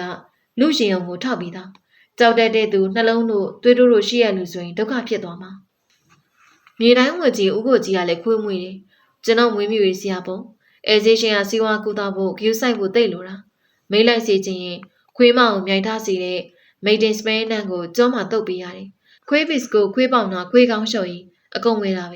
ဲနိုင်ငံသားဖြစ်တည်ယူရုံတက်နိုင်လုံးတော့ဝေးတာပေါ့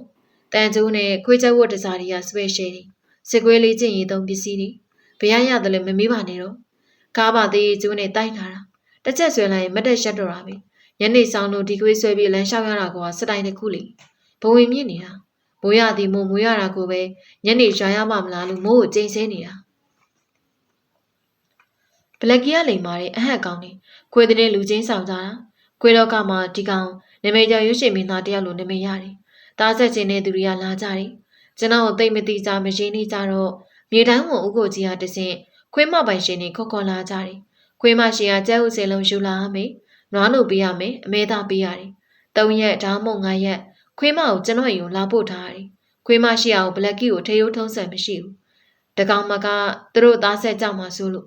ခွေးကို cross လောက်ကပတ်စံလူချင်း900ယူလိုက်ပတ်စံမလူချင်းရင်ခွေးမဘက်ကမျိုးကောင်းရိုးကောင်းလှတယ်ဆိုရင်တားပေါက်တော့ကိုကြိုင်ရခွေးပေါက်တကောင်ယူဝင်းရှိတယ်ဘလက်ကီကတားပေါက်ကောင်းတော့ဘလက်ကီရဲ့တခင်အနေနဲ့တတော်မျက်နှာပွင့်ခဲ့တာဟုတ်သမီးရှင်ကကြက်ဥပေးနွားနို့ပေးအမဲသားပေးသားဆက်ကြရတဲ့တားရှင်လိုဖြစ်နေတာဟုတ်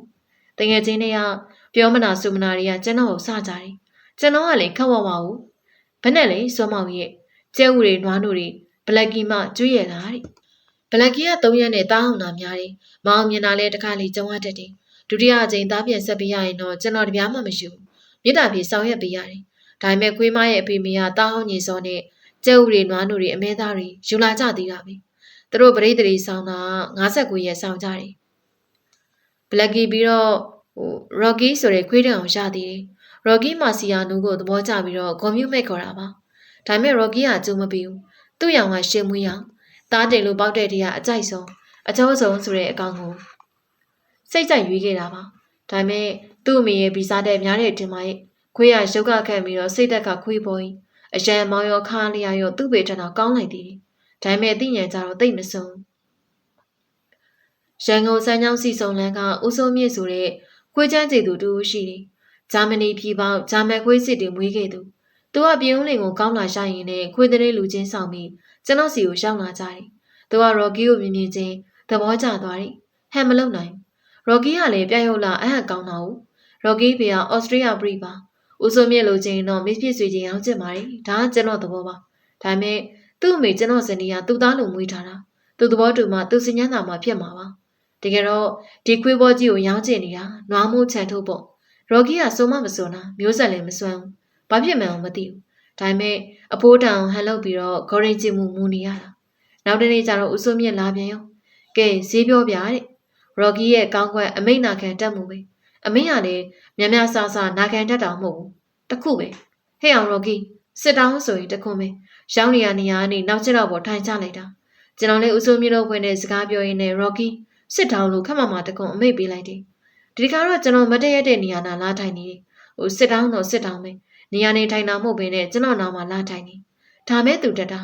ကျွန်တော်တင်နေဧည့်သည်တွေကိုမြင်မိလန်းတာနဲ့တခင်အားကိုနဲ့ကျွန်တော်နာမှာလာထိုင်နေတင်နေကျွန်တော်က6000လို့ပြောတော့ဈေးစစ်လိမ့်မယ်ထင်တာတကယ်လို့သူကစိတ်ရင်တော့9500 9000လောက်ရရင်ကိုရောင်းတော့မယ်လို့ဦးစိုးမြင့်ကဈေးမစစ်ဘူးရော်ကီတော့စစ်တောင်းတစ်ခုနဲ့6000နဲ့တဲ့သွားတယ်ဦးစိုးမြင့်လည်းခွေးကြောညင်သူပဲရန်ကုန်ရောက်တော့မှသူ့ဘာသာပြုတ်ပြန်လို့ရော်ကီအကြီးပြပြသားသားဆွမ်းဆောင်နိုင်တော့သူ့ကံပေါ့ဘုံမူအေးပြီတို့တက်ကပဲမော်လီဆိုတဲ့ခွေးမလေးတကောင်ဝယ်လိုက်တယ်အေးစေးရှင်ပဲတက်သေးရဆမ်မမီလို့ပေးလိုက်တဲ့ခွေးမလေးချိန်ရဲ့တက်ကတရားဝင်လေးလံဖြစ်တာအပြင်ကကျွန်တော်တို့လိုလူတွေကသူတို့လိုမိုင်းရှာခိုင်းမှမဟုတ်တယ်လို့အနက်ခံခိုင်းမှလည်းမဟုတ်တော့ဝယ်ကြတာပေါ့ကြားဘူးတာတော့တနက်တန်မိုင်းတန်ကြားလို့ကြောက်တက်လန်းတဲ့ခွေးမျိုးတက်ထဲမှာသုံးလို့မရဘူးတဲ့ကျွန်တော်တို့ကဂိုက်ကောင်းဆိုင်ကောင်းအမြင်တက်နေရင်တော့ဝယ်ကြတာပဲကျန်ငင်းစီ900နဲ့လေးလံဆွဲတာမော်လီကို900နဲ့ရှားခဲ့တာဒီလေးလံဝဲကိုဘယ်ကနေဘလို့တနည်းရကြတယ်မသိဘူးခွေးဝါသနာရှင်တွေအများကြီးလာကြတယ်မန္တလေးမိတ်တီလာမြင်းချံရွှေဘွားလူတွေလာကြတယ်မန္တလေးကျူးနီစေးလေးကုံကမိတ်ဆွေတွေတက်လာကြတယ်အဲ့လိုအခါမှာတော့ကျွန်တော်တို့ခွေးစကားတွေပြောကြတာပေါ့စစ်ခွေးလေးချင်းတက်ကတင်တန်းဆရာတွေကကျွန်တော်အိမ်ကိုဝင်ထွက်စားတော့နေကြတာပါသူတို့ကျူးမွေးနေရဘာလို့လဲဆိုတော့သူတို့ကခွေးကြောင်ကျွန်တော်တက်ပူပြီးသိတယ်ပိုနီးဆက်တာဟုတ်ဒီကောင်တွေရဲ့ကျမ်းမာကြီးဆိုရင်သူတို့ကိုအားကိုးရတာတကူဆိုရင်သူတို့ကဆေးတိုးရက်တီဆေးတွေယူလာပြီးတော့ကုသကြတာလေမော်လီကသားမောက်ကောင်တော့ကျွန်တော်တို့ကိုအကျိုးပြုသွားရှာပါတယ်မော်လီကျတော့ကျွန်တော်ဝစ်လေပြီကိုကနွားနို့တွေကျဲဟူတွေအမဲသားတွေယူသွားတယ်အလဲလျှောက်ပြီးနောက်ပိုင်းအမဲသားဆေးတွေကြီးကြီးလာတော့ဒီခွေးသုံးလေးကောင်ရဲ့စိတ်ကိုမခံနိုင်တော့ရသေးစိတ်ပြေသဘောနဲ့မြမခွေးတွေပဲမွေးထားတော့တယ်ဒီကောင်တွေကလေထမင်းကြီးစားကြတာမဟုတ်ဘူးအညီလေးအဟောက်လေးပါမှအမဲသားစားအတူအစလေးတွေပါမှစားတာခွေးကမိန်လာတယ်လူတွေစီးပွားရေးမကောင်းတော့ခွေးမမွေးနိုင်ကြတော့အဲ့တော့ခွေးသားဖောက်ရုံနဲ့ကျွန်တော်တို့ကိုလာထိခိုက်တာပေါ့အရင်ကတော့ခွေးတွေကကိုယ့်တော်မှပြန်ကျွေးတယ်လို့ဖြစ်ခဲ့သေးတာကိုအခုအိမ်မှာရှိနေကြတဲ့ခွေးတွေကနီးတွေလမ်းမှာတွေ့လို့ပွေလာတာတွေရောတငယ်ချင်းတွေရဲ့အိမ်ဟာခွေးတွေရောသူတို့ချစ်လို့ခေါ်လာကြတဲ့အကောင်တွေပါခွေးပေါက်စားဆိုတာချစ်စရာလေးတွေမဟုတ်ဘူးလားမြေးတွေကခေါ်ခဲ့ရုံခေါ်ခဲ့ကြတာဒီရောက်တော့ခွေးစာကြိုကျွေးရတာကျွန်တော်ကြိုကျွေးရတာကျွန်တော်အပေါင်းအသင်းကိုအတန်းအစားနှမျိုးခွဲလို့ရတယ်လက်လုံလက်စားတောက်တောက်စားစားကိုထက်နေတဲ့လူတွေလည်းကျွန်တော်မိတ်ဆွေတွေအများကြီးသူတို့နဲ့တောသွားငှက်ပြေးငားများလေးရှိတယ်သူတို့ကအားကိုးစရာရှိရင်အားကိုးလို့ရတယ်စံကြောင်တစ်ကြောင်ကန့်လန့်ခံနေဂုံးပို့ရမလားပို့ဆိုရင်ဂုံးပို့မဲ့သူတွေပေါ့ဒါပေမဲ့ကျွန်တော်ဘသူ့ကိုမှဂုံးပို့မခိုင်းခဲ့ပါဘူးကိုအားသာမေးဂုံးပို့ခြင်းသူပါဒီလိုလူတွေနဲ့လည်းပေါင်းသိနေနောက်တစ်မျိုးကထိတ်ဆိုတဲ့ပုံကိုယ်တွေယာတို့ရနုပညာရပညာရဆိုတဲ့ထိတ်ဆိုတဲ့လူတွေပေါ့ဥကိုကြည့်လို့မြေတိုင်းညိုကြရင်ဝင်ချုပ်တို့အငိမ့်စားရဲမင်းကြီးတွေဘုံမိုးကြီးရဲ့လေမိတ်ဆွေတွေမှာရှိတယ်ဥကိုကြီးတို့ရဲချုပ်ဥဖို့တို့နဲ့မနဲ့အတူတူလမ်းလျှောက်ကြတယ်တကားလေးကိုယ့်ရဲ့လူစုပြီးတော့တခွက်တပလာမော့ကြတယ်ပထမအုပ်ကမောင်နေနဲ့လာဟိငါတို့ကန်တော်လေးငါးသွားမြားကြရအောင်ကွာဆိုရင်တော့ဒီဒူးသူတူငါးများတယ်ဆွဲသူဆွဲကျွန်တော်ကကြော်လော်စားစရာပစ္စည်းတွေစုဆောင်းဖြစ်စင်းနေကြိုက်တဲ့တရုတ်ချက်ရက်လေးလည်းထည့်ခဲ့တယ်ငါတို့ညောင်တွေဘက်သွားပြီးမိုးရှာကြရအောင်ကွာဆိုပြီးတော့ချင်းချင်းလျှောက်သွားကြတာပါဒီကလေးကျွန်တော်ကလေတနက်ရှူသွားတယ် ပြုံးလင်ဘက်မှာဂျိုးကတော့ကိုနေသွားပြီမန္တလေးသွားတဲ့ကားလမ်းပေါ်မှာတကားတလီဂျိုးလေပြောင်လေးတွေတွေ့ရသေးတယ်တကားလေးကြတော့လေနှလုံးမျိုးယူသွားပြီးတော့ညောင်နီရလူတွေကိုတောချောက်ခိုင်းပြီးတောကောင်ပြစ်သေးတာညောင်နီမှာကဝိုင်းရင်မော်စိုးကြီးတွေရှိကြတယ်လူတွေစုပြီးဟေးဟေးဆိုပြီးတော့တောချောက်ကြတာမော်စိုးကြီးတွေကဥက္ကဋ္ဌဒီဘက်နေဆိုပြီးနေရာပေးပြီးတော့သူတို့လည်းနေရာယူထားတာကိုဘက်ထွက်လာတဲ့သားကောင်ကိုပြေးရတာအများအပြည့်တော့ကြီးရတတ်တယ်တကားလေးဝက်ရတတ်တယ်အခုတော့လူနေစိတ်ပြီးတောတွေပြုံးလာတော့ကြီးတောင်ရှားနေပြီအခုခေတ်မှာတနက်ကလူတွေလက်တွေမရှိတော့တောပြင်းမဲ့လူရှားလာတယ်တကယ်ဆိုရင်တောကောင်တွေပြန်ပေါ်များလာမှာပေါ့ဒါပေမဲ့တနက်မရှိလေဒူးလေးတွေမြားတွေထောင်ချောက်တွေနဲ့ထောင်မှန်းကြတာအထူးသဖြင့်တော့တောပြုံးကိုပါကုန်တာအဓိကပါပဲကျွန်တော်နောက်ဆုံးကင်ခဲ့တဲ့တနက်ကနှလုံးပြူပါဘာမေရဲ့နှလုံးပြူကျွန်တော်ကြိုက်တာဆွေတင်ရထုတ်တဲ့နှလုံးပြူကိုကြိုက်တာနှလုံးပြူကတော့တက်လက်ကောင်မကင်လိုက်ရဘူးရောင်းလိုက်ဝယ်လိုက်လေးနေရပဲကြိုက်တဲ့တနက်တွေ့ရင်လေးတာသူ့နံပါတ်ကိုပြောင်းလိုက်တာဒါမျိုးလို့တော့ကျွမ်းကျင်သူတွေရှိတယ်နံပါတ်ဟောင်းကိုဒဇင်းနဲ့တိုက်ပြစ်လိုက်တာပြီးတော့ brown တွေပြန်လုပ်ပြီးတာစေသားတွေနဲ့ခေါ်မှာပေါ့ငါခိုင်းအောင်တောင်းအောင်လုပ်ပြီးတော့ဟိုတနက်နံပါတ်ကိုရိုက်ယူတာတချို့ရာရှိတွေမှာနှလုံးမြုပ်တဲ့ကောင်းကောင်းရှိတယ်သူကွယ်လွန်သွားတဲ့ကသူ့တဲ့ကောင်းတဲ့လူကြရင်အဲ့ဒီမိသားစုဗမာရောက်နေတယ်လေစုံစမ်းပြီးလိုက်ရတာတွေ့တဲ့အခါကြိုးချောင်းပြောပြီးတော့တနက်တောင်းကြည့်တာပဲသူ့တဲ့ကကိုကြားပူးထားတဲ့အတိုင်းကောင်းနေရင်တော့ကိုတဲ့အစုပ်ကိုသူ့တဲ့နံပါတ်လဲပြီးတော့အရာရှိကြော်မဆိုးမအောင်ပတ်စံနဲ့ပါပေးခဲ့ရတယ်သူ့တဲ့ကိုလည်းကိုနံပါတ်ရိုက်ရတယ်ဒါဆိုရင်တော့ပိုကောင်းတဲ့နှလုံးမြုပ်တဲ့ကန်ရအောင်Winchester 44တက်လက်ကိုင်းမှုတယ်ကောင်းမွန်ရုပ်ရှင်တွေထဲမှာမြင်စီပြီးတော့ပြစ်ကြခဲ့ကြတဲ့ပြောင်းတဲ့ထက်နဲ့တနက်မျိုးခလုံသားမှာလက်ကင်ခွင်းနဲ့စင်မီအော်တိုမက်တစ်လေလက်သွင်းရင်ပြစ်ပြီးတော့ကျင်ကုန်ထုတ်ပြစ်လိုက်ပြီးမောင်းမြန်တင်တာနဲ့နောက်ကျေသစ်ထိုးပြီးသား44ဖိုးရှိတယ်တချို့က Winchester 44ကိုအကောင်ကြီးတွေပြစ်လို့ရတယ်တင်ကြတာဆင်ပြစ်လို့ရတယ်ပြောကြတာပဲဒါပေမဲ့စိတ်မချရပါဘူးကြည်စမ်းကြည်ရမ်းများလို့မှန်းစာပြောကြတာလေဆင်ပြစ်ချင်တော့325 375 Mechanic Rifle နဲ့မှပြစ်မှသေးကြတာWinchester ကကန်ရတာပေါ်တယ်ချိန်လို့ကောင်းတယ်တောဝက်တို့ဆက်တို့ရခဲ့ဘူးတယ်အဖေတကြီးဥပကြံစီမှာလည်းနှလုံးမျိုးတဲ့နဲ့ရှိခဲ့တယ်ကျွန်တော်ငယ်ငယ်ကစိုက်ပြီးတော့ကန်ခဲ့ဘူးတဲ့တနက်ပါဆက်တွေကြီးတွေပြစ်တဲ့ကြီးစံထဲမှာခဲရကိုလုံးပါတယ်ကိုလုံးကြီးလို့ခေါ်တယ်လေဘဲတွေငှက်တွေပြစ်တာကို Feather Game လို့ခေါ်တယ်ငှက်ဘဲပြစ်ရင်တော့နမက်အိတ်လိုကြီးထဲမှာစံစီကြောက်ကဲစီတွေအများကြီးပါတယ်ကြီးနဲ့ပြစ်တယ်ဒီကဲစတွေကအတောင်မဲရင်တော့အတောင်ကျိုးတယ်ညောင်ဒီဘက်မိုးကျိုးသွားရင်သွားတိုင်းတော့မှုမရပါဘူးမိုးကသူ့ရဲ့ရသည်နဲ့ထွက်တော့အကောင်စားဖိုးတဲ့မှုမရရင်တော့မှုစိမ့်စားမှုနီရတတ်တယ်တခါနေလဲတောင်မှုရတတ်တယ်အဲ့ဒါမျိုးရရင်တော့တော်ပြီပေါ့မိုးချင်းတခါတွေးလိုက်ရင်တပိတ်တခွဲနှစ်ပိတ်သာကြောရတာတွေးအောင်ရှာတတ်ဖို့ပဲလိုတယ်လေကျွမ်းကျင်သူတွေကတော့မှုမြင်မှမဟုတ်ဘူးမြေကြီးထဲမှာထိပ်ဘူးလေးတွေပြူတူတူဖြစ်ဖို့အာရုံနေတော့မြေလေးမှုဖြစ်နေရတဲ့ကိုသိတာအဲ့ဒါအသာလေးရက်ကြည့်လိုက်ရင်တော့တွေးတော့တာပဲတောင်မှုမိုနီတို့ရဲ့ထိတ်ကကြည်စံထိပ်ဘူးလို့တည်တည်လေးတွေပြီးတော့အရှိအဲ့ဒါရောင်းအောင်ယူတတ်မှလောဘတကြီးနဲ့ဇက်ကနေဆွဲနှုံးလိုက်တမိုက်လောက်ပဲပါလာတာဟိုအောက်မှာတထောင်လောက်ကျန်ရရောနှဲ့နေပြီးတော့နှုတ်ရတယ်အဲ့ဒါတွေရလိုက်ရင်တော့တကယ်ကိုမှုရတဲ့မျက်နှာဖြစ်သွားပြီမိုးစိမ့်စားလေးကိုမိုနီလို့လေခေါ်တဲ့မှုမျိုးကတော့အစည်းရှိတယ်အဲ့ဒါမျိုးကပေါ်ပါတယ်ပေါ်ရဆိုပေမဲ့အခုလူရိပ်ထူးတက်များလာတော့ဈေးကတော့တိတ်မပေါ်တော့ဘူးကျွန်တော်တော်ရဲသွားပြီးတယောက်တည်းစိတ်ကြိုက်ချက်ပြုတ်စားရတာဝါသနာပါတယ်အိမ်မှာနေပြီးစားနေရတာတွေညင်းငွေးတဲ့ကတော်ရဲသွားလိုက်တာပ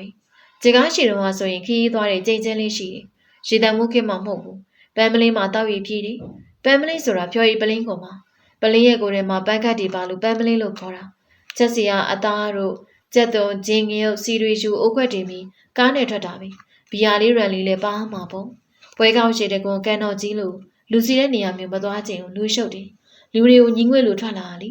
လူသူရှင်းတဲ့ရက်စမ်းချောင်းလေးနဲ့တစ်ပင်အောင်ဆိုင်ဆိုင်လေးခြေကင်းလက်ကင်းသားရင်ကားကိုလမ်းတစ်ပိတ်ထိုးဆိုင်ပြီးအခင်းနေခင်းတော့တာပဲကျွန်တော်အိုးခွက်မီးဖို့ပါယူလာတော့စိတ်ကြိုက်ချက်ပြီးပေါ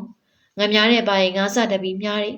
ရန်လေးကိုရေဆွက်ပြီးတော့မြုပ်နေအချက်ပြုတ်လဲဝါသနာပါတော့တရုတ်ဆိုင်မှာဈေးကြီးပေးစားရတာတဲ့အရသာပုံမြင်နေပတ်ဝန်းကျင်ကလည်းတိတ်လို့စိတ်လို့တရွက်လေးတို့တန်လေးကနဝင်ပြန်ရှိလာတယ်ကျင်းငက်လေးတွေရဲ့တေးခွက်တန်သားတယ်ပတုံးလေးတွေလေးပြလေးတွေကဒီလူကြီးဘာလာလုပ်ပါလဲဆိုပြီးဝင်းရီစုံရနီချောင်းကြည့်ပြီးတော့မတိမတာကဲခက်ကြတယ်ငများတဲ့ကြောင့်ရန်တငုံထက်ငုံဟေဟိုထမွေကြက်မကျဲအပေါ်ငံမီငများတဲ့ကောက်ကိုင်မီတွေးတွေစိတ်ကူးတွေရွှနေကြတာရန်ကုန်ရွှေကျင်ရဲ့မန္တလေးမိုးဆက်တောင်မိတ်ဆွေတွေစီရောက်ငယ်တငယ်ချင်းတွေစီရောက်ကိုကျင်လေခဲ့တဲ့အထိတ်တွေကိုတက္ကနာရောက်သွား ငါအစာကိုစက္ကန့်နဲ့တို့ပြီးကိုကငမားတဲ့ကိုတုတ်ပြင်မဲ့နောက်ကျသွားပြီဒီတော့ငါစာထက်တက်ရပြန်ပြီတကယ်တော့ကိုလှုပ်ချင်တာကိုစိတ်တိုင်းကျလုပ်ရတာတော်တော်အရသာရှိတာပါလားအခုတော့တက်ကလေးထောက်လားစီးပွားရေးကလည်းပိန်ချုံနေစိတ်သွားတိုင်းကိုမပါတော့အရွယ်ရှိတော့ငါခန်းစားခဲ့တာလေပြန်တွေးရတာလွမ်းမောစရာပဲတခါလီမျက်ရည်တောင်လေးမိရွှေကျဲရဲ့တော့ငါများရင်လည်းဒီလိုပဲရွှေကျဲရဲ့ဖျားချေကန်းဆက်မှာပေါက်နေကြတဲ့တပြေပင်ကြီးတွေရှိတယ်ဝါဆိုးဆိုရင်ရေကလည်းတက်နေပြီတပြေသီးမဲ့တွေကလည်းရေထဲကြွေကြတဲ့ကပလုံပလုံဆိုပြီးမြည်နေကြတာရေတိုက်စားမသွားအောင်စီထားတဲ့အုတ်နေရကြီးမို့ဖျားကပင်ရဲ့ကြုံပြီးအခင်းချာချာနာနာခင်းပြီးငားများတော့တာပဲတနေ့ကုန်ရောတကားလေးအပေါင်းအသင်းတွေလိုက်လာကြတယ်သူတို့ပါလာစားတော့သွားကြပြီးအရှူရှူလစ်သွားကြတာကျွန်တော်အဲ့ဒီအချိန်မှာတယောက်တည်းငငယ်လေးနေပြီးအတွေးတွေခင်းနေနဲ့အလှတရားကိုခန်းစားတော့တာကိုတခါတလေလဲငါးဆွဲမဆွဲအာယုံဆိုင်ရင်တမာတိအားကောင်းတဲ့အခါငါ့ကိုကိုဝါရတမာတိအားစူးစိုက်မှုနေတဲ့အခါငါ့အကိုငါးစာကိုလှည့်ပတ်တွတ်သွားပုံအမေကငါးမြတာလုံးလုံးသဘုံမကြောင်ငါသာဘာလို့မလို့လဲငါသွားမြမယ်လို့ဘာငါစားခြင်းလဲပြောသွားမတန်းတိသူစားခြင်းနဲ့ငါတပိတ်သာသွားဝေကြည့်ပြီးတော့သူတယောက်တည်းတော့ချက်ကျွေးလိုက်စမ်းဟာအမတပိတ်သာမဟုတ်ပါဘူးအမဝယ်စားတဲ့ဆယ်ပိတ်သာလည်းမစားခြင်းနေ့ငါများတာတနေ့ကုန်လုံးမငပြင်းတက်လက်ငကြက်သားလောက်ရလို့ရလာနေမဟုတ်ပါဘူးအမမသိပါဘူးငါများလူမိရတဲ့ငါများတဲ့အရာသာပို့တာအမေခင်ဗျာရေတွေကမမြင်ရတဲ့ငါနဲ့ကိုမွာတိညာနေအများကြီးရှိတယ်ဆိုတဲ့လူနဲ့ရှင်းနိုင်တာကိုမခံစားနိုင်လူကငများကျဲငါးစာငများကျူဖို့ငများတဲ့တွေနဲ့ရေတွေကငါ့ကိုထောက်ချောက်ဆင်လာတာတော်လက်မှုစူးစိုက်မှုတွေးရတဲ့အရာသာဒါတွေမသိဆောင်ကိုများလူမိတဲ့ငါကဘလောက်ငင်ငင်ဘာမျိုးစားပဲဖြစ်ဖြစ်ရတာရှိတယ်လို့ပဲစကိုင်းတရားပတ်ဝန်းကျင်အိုးထုတ်တဲ့ပတ်ဝန်းကျင်ရေဦးပေါ့ရင်တော့ငါးများလို့တိတ်ကောင်းတယ်ပျော်စရာလည်းကောင်းတယ်ငါးတွေအတွက်ကိုဆက်တက်လိုက်ကြတာအုပ်လိုက်ပဲငရဲအုပ်နဲ့တို့ရင်ဖော့မလို့ရေနယ်တဲ့ထိလည်းမချရဘူးတထွားတာလောက်ချရုံနဲ့ရပြီဇက်ကနေဆွဲတင်နဲ့အပေါ်ပါသူတွေနိုင်အောင်သာဖြုတ်ပြီးတော့ငရဲရှင်တွေကိုပလိုင်းနဲ့ထည့်ပြီးတော့ပလိုင်းကိုရေထဲချထားလိုက်ရုံပဲပြုံးလင်မှာမွေးမြူတွေလို့တော့ရှုံးမှလေရောအဲ့ဒီအချိန်မှာကျွန်တော်မိတ်ဆွေကိုမမောင်နဲ့သွားတွေ့တယ်သူ့ကိုစကိုင်းမောင်လို့လူသိများတယ်စကိုင်းကတို့မှာလူသမားစီယုံလို့တော့သူနဲ့ရှင်နေလာခဲ့သူတို့နဲ့ဆက်သွယ်မပြတ်လောက်ကျွန်တော်ပြုံးလင်ရောက်တော့မွေးမြူတွေရှုံလို့စိတ်ပြတ်နေချိန်ကိုမမောင်ကဂျုံဆက်လို့ဖို့အကြံပေးတယ်သူ့ဂျုံဆက်ကိုဖြုတ်ခြင်းလို့ကျွန်တော်လည်းအလုပ်ဖြစ်စေခြင်းလို့သူကတိုက်တွန်းတာပါပြုံးလင်မှာဂျုံချင်းရင်အလုပ်ဖြစ်နိုင်တယ်လေပြုံးလင်ဂျုံဆိုတာမုတ်ဖို့တွေကတုံးကြတဲ့ဂျုံမျိုးမဟုတ်ဘူးမြေကြီးနာဇေယဝတီအစရှိတဲ့ဟိန္ဒူကလားတွေရိုတီချာပါတီလှုပ်ရှားကြတဲ့ဂျုံမျိုးမင်းမျိုးမှာရရှစ်တို့ကေရီယာတို့ဂျုံစန်းနဲ့အလုပ်ဖြစ်နေတာခမားမြင်ပါဒါကြောင့်ကိုစောမောင်လုပ်ပြအောင်လုပ်ပါတဲ့ဟာနင်းကိုကဘာမှသိတာမဟုတ်ဘူးနေပါကျွန်တော်တင်မင်းမှာပေါ့ပြုံးလေဂျုံကဒီပြင်ရက်ကဂျုံနဲ့မတူစီးတယ်ကိတ်မို့ပါမို့ဖုတ်လို့မပေါ့နောက်တော့မှတပြေသဘောပေါက်လာတာကိတ်မို့ဖုတ်လို့ကောင်းတာပွားတာကစားတောင်ဂျုံစကိုင်းဂျုံအောင်မှကောင်းတာပွားတာရွှေဘုံနေပေါ့ဗျာမုံရွာနေရဂျုံတောင်အဲ့လောက်မကောင်းတရဦးဂျုံကြတော့ပြုံးလေဂျုံနဲ့ပိမသားလေးမသားပဲပြုံးလေဂျုံကထက်တရားတွေပလာတာတွေလှုပ်လို့တော့မှမကောင်းအရှောင်းကနေနေနဲ့ဒါမဲ့ဇီယဝတီကဟိန္ဒူလေသမားတွေလှုပ်ကြမ်းလှုပ်ကြတဲ့သူတွေကဒါမျိုးမှကြိုက်တာအာဟာရဖြစ်တယ်ဂျုံကကျန်းတာကိုလူတွေစားတဲ့ဂျုံကိုအတားလို့ကလားလို့ခေါ်တယ်ကိမို့ပေါမို့ဖုတ်တဲ့ဂျုံအနုကြတော့မိုင်ရာလို့ခေါ်တယ်မိုင်ရာဆိုတဲ့ဂျုံကဩစတြေးလျလာတဲ့ဂျုံနဲ့တူတယ်အဲ့ဒီဂျုံမျိုးကိမို့ဖုတ်ပေါမို့ဖုတ်တဲ့သူတွေကြိုက်ကြတယ်မင်းမျိုးဂျုံကြတော့ထမင်းလို့ဂျုံကြီးပဲစားကြတဲ့အလုံကျန်းသမားတွေကြိုက်ကြတယ်သူကတိတ်ဖြူအောင်ဖို့မထားတော့အာဟာရတက်များတယ်ဖွဲများတယ်အတားဆိုတာဖွဲကိုအကုန်ကြီးအောင်မဖို့လိုက်လို့ဖွဲကြံကျိန်လို့သူကအာဟာရတက်ပါတာကိုမောင်ကသူ့ဆက်ကို2000လို့ဈေးခေါ်တယ်ပစ္စည်းစုံလေးပါပြီးသားကျွန်တော်ဝယ်လိုက်တယ်ပါဇက်နဲ့ဝယ်တာကိုမောင်ကကျွန်တော်ထက်ငေးတယ်သူ့ဘေးကမျက်တော်ဝင်တာဦးကျင်မောင်လေဦးကျင်မောင်တို့ကိုမောင်တို့စကိုင်းကိုလာကြီးလို့ဆိုတ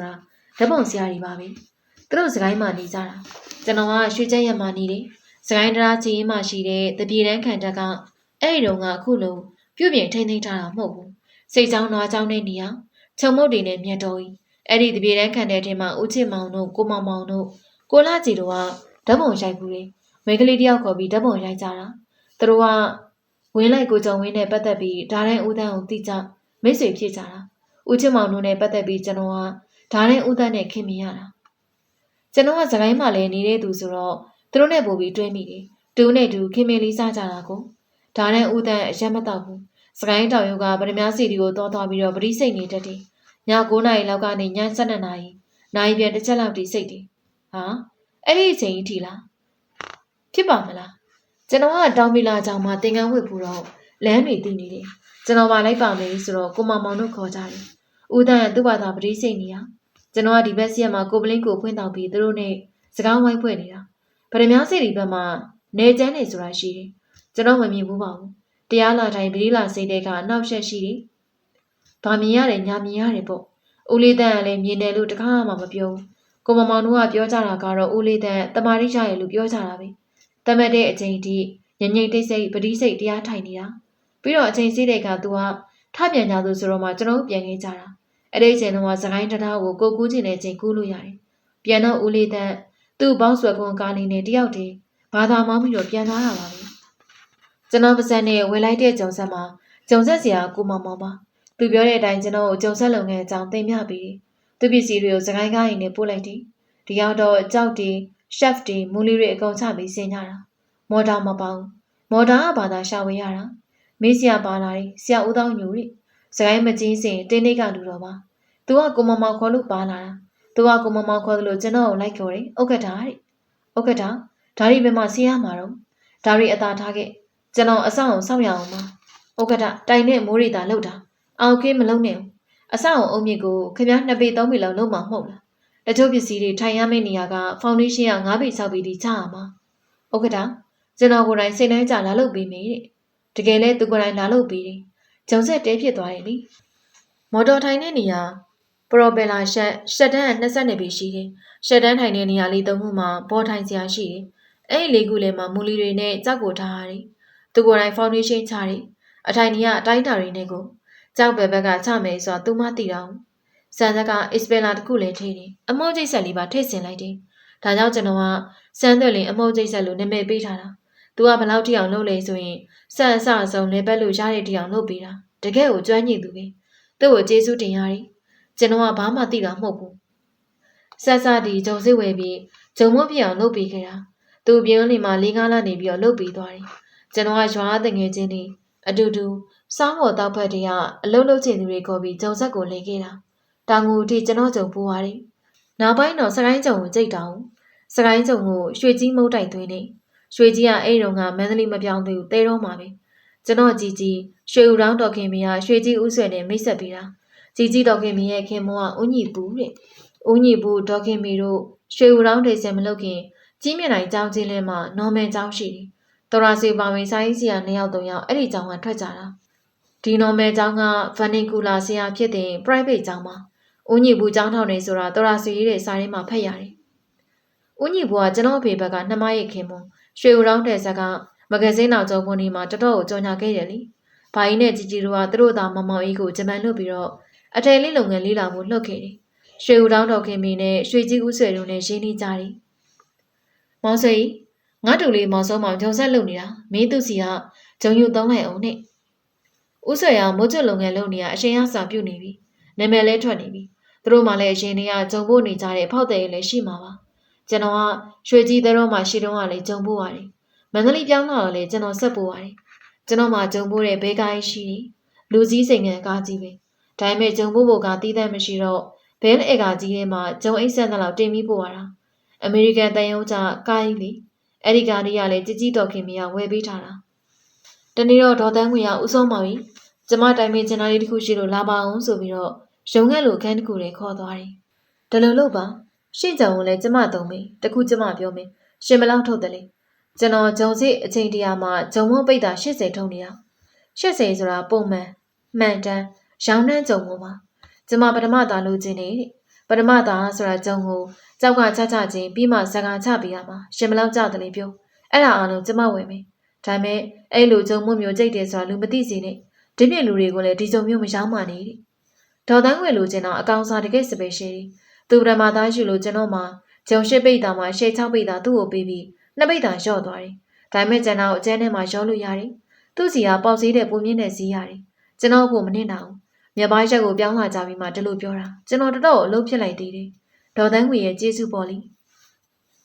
ဂျုံဆက်ဆိုတော့မုတ်ဖို့တွေနဲ့မကင်းနိုင်သူတို့ကသူတို့ရဲ့ရင်းနှီးတွေကိုဂျုံမုတ်ပေါ်မှာတိတ်မမြုံနိုင်ဘူး သူတို့ကိုဂျုံမို့သွားဆက်ရင်ဟာကောင်းပြီပို့လိုက်ပါအဟောင်းပေးအသိယူပို့ရတာတောင်ငူကမိုးဖို့သုံးဖို့လောက်ပို့ရတယ်သူတို့ကငွေကြမှန်မှန်မပို့ဘူးဂျုံကြတော့မှားကြတယ်ကြတော့အကျွေးကြတာပေါ့ဘဲအရာလီရင်ပြန်တို့ဇင်ရော်တို့ကြက်တူရီတို့လုပ်ငန်းတစ်ခုစီမှာငွေ3 သိန်းခွဲ2 သိန်းတော့စုံသွားတာပဲခဏခဏသွားတောင်းရတယ်သူတို့ကငွေနဲ့ကိုအလီလီပေးနေတာကြတော့ခီးစိတ်စားစိတ်ပွန်းတော့တာပေါ့နောက်တော့မသွားနိုင်တော့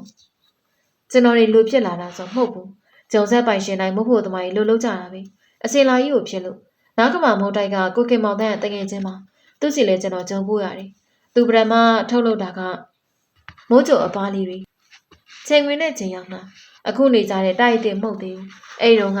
အိတ်စိန်စီရရဲ့နောက်ဖေးဝင်းထဲမှာပဲရှိသေးတယ်သူတို့ကဂျုံမိုးမှန်မှန်ပေးကြတယ်ဦးဆွေတော်တန်းငွေတို့ကြတော့ကျွန်တော်ဂျုံရင်လိုက်ချလိုက်တာနဲ့ရော့ပတ်ဆန်တရားတက်ဖို့ချက်ချင်းကြည်တာပဲသူတို့ကြည်ွားတာလည်းမပြောနဲ့နောက်တစ်ခေါက်မှယူလို့တကားမှမပြောဘူးသူတို့နဲ့ဆက်ဆံရတာစိတ်သိချမ်းသာတယ်ပြောရရင်တော့ကောင်းမှာမဟုတ်ဘူးပြင်းလေးမှာကိုတီမုတ်ဆိုင်ကြီးတွေဟိထနေတဲ့မုတ်တိုက်တွေရှိတယ်သူတို့ကတည်းကကျွန်တော်အကြည့်မကင်းဘူးပိုပြီးစောက်ဖို့ကောင်းတာလက်ဖေးဆိုင်ပဲကျွန်တော်ကတော့ဖောက်တယ်များလေးကောင်းလေကိုကြုံရောင်းရလေလို့တွက်ခဲ့တာသူတို့ကနံပြားလုံးမေးပလာတိုင်းအကြကွေးလုံးမေးသူတို့ကိုဂျုံမို့သွားဆိုင်ဟာချလိုက်ပြီအဟောင်းမေးသိယူလုံရင်းနဲ့အဟောင်းနေနည်းနည်းချင်းစွတ်မိပြီးနှကသုံးကထပ်သွားရင်သွားပြီကျွန်တော်ကလေသူတို့အစ်စ်မပေးနိုင်တော့အဲ့ဒီကျွေးတွေကစုပုံပြီးတော့စမ်းသွင်းလင်းရဲ့စီကိုအစ်တော်တာပါပဲကျွန်တော်မှဗန်ကျွေးတွေရှိတယ်အကျွေးတွေများလာတော့ကျွန်တော်တိုက်ကိုလေးလန်းပစ်တယ်ပုဂ္ဂလိကဘန်တော့ချီထားတာတွေပါဘန်ရှင်ကမိုင်းနာဟောက်စ်အဆက်နွယ်တွေပါသူတို့တွေပြင်းဦးလီမှာအဲ့ဒီကိကလျှက်စင်ဖြတ်ဝင်တဲ့လုပ်ငန်းဘန်တိုက်လုပ်ငန်းတွေလုပ်ကြတယ်ပရှုကောင်းပြတ်အဆောက်အအုံမှာအဓိကကျတဲ့ပုံကိုယ်တွေဘန်လုပ်ငန်းထောင်ထားကြတယ်ဘာလိုမျိုးလို့မပြောတတ်ဘူးအီရန်နေလိုအသားဖြူတွေဘိုးကပြားတွေလိုပဲနှက်ကောင်းကြုံကြတယ်မန္တလေးရဘန်မှာကျွန်တော်လက်ကျန်ငွေမရှိဘူးဒါပေမဲ့ကျွန်တော်တို့ကိုချက်လက်မှတ်ပေးလိုက်တယ်မစ္စတာရိုင်းကပြင်းဦးလီဘန်ကနေငွေထုတ်ပေးလိုက်တာပဲဒီချက်လက်မှတ်ကို credit ချက်လို့ခေါ်သလားdashboard ချက်သဘောပေါ်လိသူ့စီချက်ပေးလိုက်ပြီးမန္တလေးဘန်မှာကျွန်တော်ငွေမရှိပေမဲ့သူတို့ကိုပုံဝင်လင်းလင်းပြောပြတယ်ခမည်းဘရဲကြမှာငွေကိုထုတ်သူထုံးပေးရဲ့မတိုင်ခင်မန္တလေးမှာငွေထုတ်ရတာပဲသူတို့ကကျွန်တော်ပေါင်ထားတဲ့အတိုက်အပေါ်မှာအတိုးပေါ်အတိုးထပ်တဲ့ကွန်မောင်း interest မလုပ်ကြဘူးပြည်သူပိုင်သိမ်းလိုက်တော့အဲ့ဒီဘန်သိမ်းခံရတယ်ဘန်မိုင်ရှင်ကိုရော်ချင်းမပေးတဲ့ပြင်ကျွန်တော်စီကရစရာတော့ဆက်တောင်းနေဆက်တောင်းတဲ့နေကအတိုးပေါ်အတိုးထပ်တဲ့နီးနေပါတောင်းတာအဲ့ဒီစီမှာကျွန်တော်စီပွားရေးကစောက်တိုးဖြစ်နေပြီမိုးကိုမမျောနိုင်တော့အတိုးတွေကနင်းကန်တန်းတွေတော့ဘယ်ဆက်နိုင်ပါလဲဘန်နဲ့မှုဖြစ်ကြတာ3 နှစ်ကြာတယ်ရှင်းနေကိုများဆယ်ကိုငှားရတယ်တရားမှမှုလို့ထုံးစံနိုင်ကြတာပေါ့နောက်ဆုံးတိုက်ကိုလေးလံပြစ်တယ်လေးလံဆဲသူကတသိန်းခွဲဆိုရင်မတန်ဆစီနဲ့ဆွဲသွားတ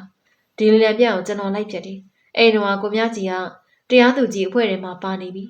ကိုကြီးများကျွန်တော်ကလူဖြစ်ပြီဗျာကျွန်တော်ကိုကြီးများကိုကူညီခဲ့ဘူးလေမန္တလေးတရုတ်တန်းအင်္ဂလိပ်စာထင်ပါရဲ့ကိုစောမောင်လုံးကွာငါ့အိမ်သိမ်းတော့မှာတဲ့သူလာပြောတယ်အဲ့တော့ကျွန်တော်သူ့ကိုကူညီခဲ့ဘူးလေဒီကကျွန်တော်လှည့်ပုံကိုကြီးများကိုရင်တော့လေးလံပြစ်ခံရပြီလုံပင်းအောင်ဆိုတော့သူကလာကွာချမ်းစိတ်စီသွားမယ်ကိုချမ်းစိတ်ကမရဘူရာသားတိုင်းတရားသူကြီးဖြစ်နေတာကိုချမ်းစိတ်ကကျွန်တော်အချိန်ဆွဲထားလိုက်မယ်ဟိုလူငွေသိမ်းမဲ့ချက်မှမသွင်းနိုင်အောင်လက်မခံနိုင်အောင်ဖန်တီးလိုက်တာပေါ့အဲ့တော့လေးလံပြတ်သွားရောအဲ့ဒါကိုကြီးများနဲ့ချမ်းစိတ်လို့ကြည်စုပဲလေးလံဆွဲတဲ့နေ့မှာမြို့နယ်ရုံးမှာတန်းမဆန်လာ25%လာမသိဘူးငွေသွင်းရတယ်ကျွန်တော်ကသူ့ရဲ့အားနည်းချက်ကိုသိတယ်အဲ့ဒီတော့ဒီလိုပတ်စံမသွင်းနိုင်ဘူးဆိုတာကျွန်တော်သိတယ်လက်ငင်းသွင်းရမှာဒါပေမဲ့လေးလံရာရှိတွေကက်ရက်ပြီးနောက်ပြန်ရဆွဲနေသူကငွေသွင်းတာကိုကျွန်တော်ကဒီအကြောင်းကိုရှိနေကိုမြစင်ကိုပြောတော့ကိုမြစင်ကဒီအချက်ကောင်းနေတဲ့လေးလံစည်းကမ်းနဲ့မညီတဲ့ကိစ္စလေးဆန်တို့ကသူ့ညီရှိနေပါပဲ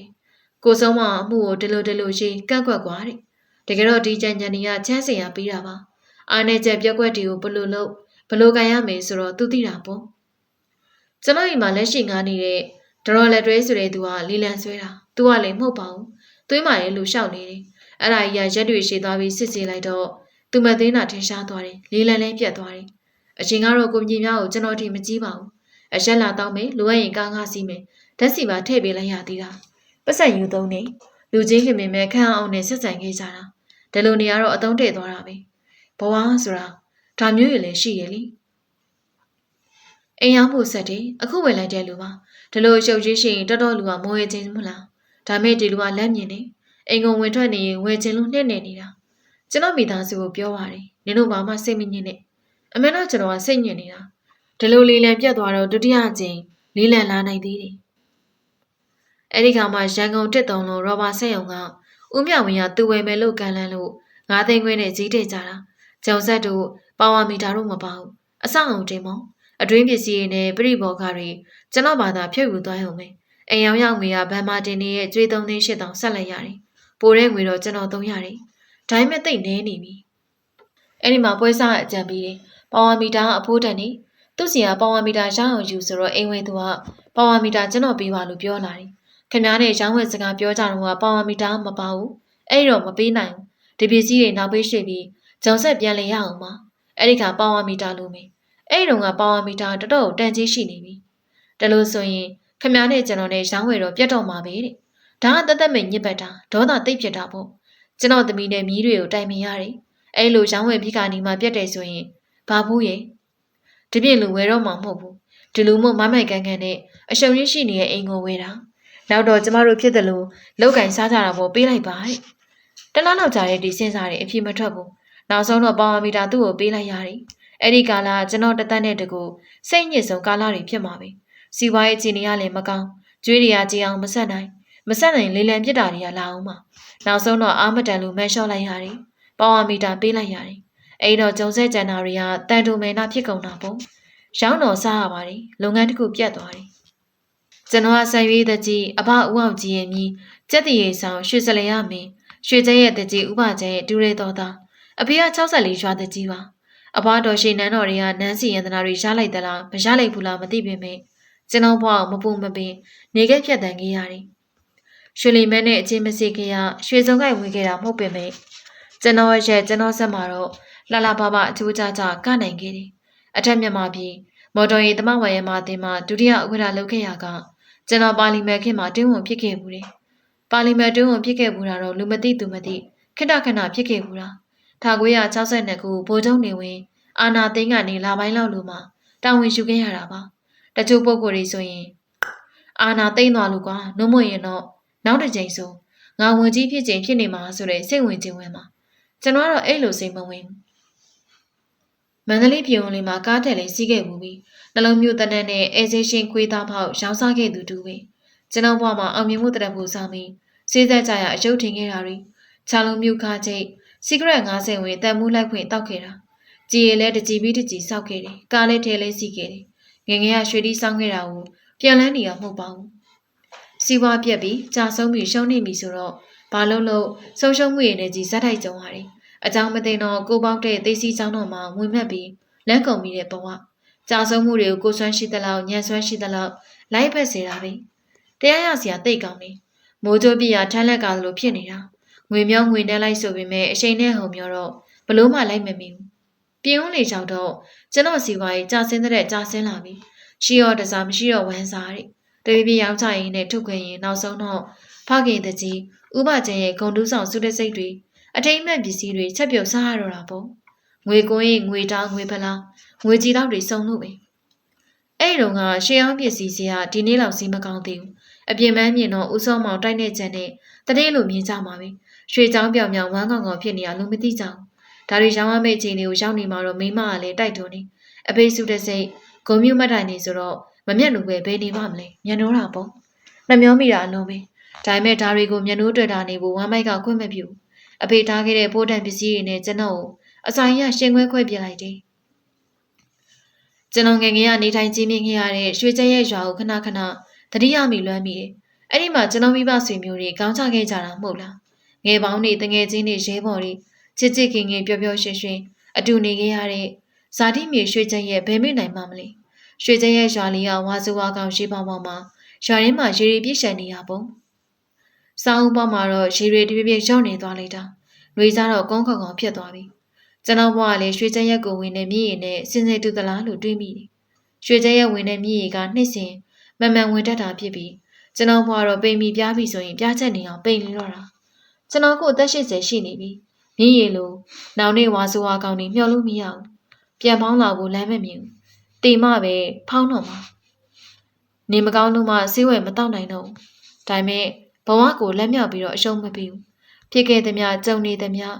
လာလက်တန့်သောဒုက္ခတွေကိုခါးစီးပြီးတော့ကြက်ညက်ခံသွားမှာပရိသတ်များရှင်ဒီမှာကျမတို့ရဲ့ channel လေးကနေတင်ဆက်ပေးခဲ့တဲ့ စာရေးဆရာကြီးညီပူလေးရှိသားထားတဲ့မြည်သက်ကြီးဆိုတဲ့ဇလန်းလေးရဲ့ဇာတ်သိမ်းပိုင်းကိုနားဆင်အားပေးခဲ့ကြတဲ့ပရိသတ်များအားလုံးကကြားနေတတ်မယ်လို့မျှော်လင့်ပါတယ်။ဒီနေ့ရဲ့ဇာတ်လမ်းလေးကိုဖျက်ပြနေဆက်ပေး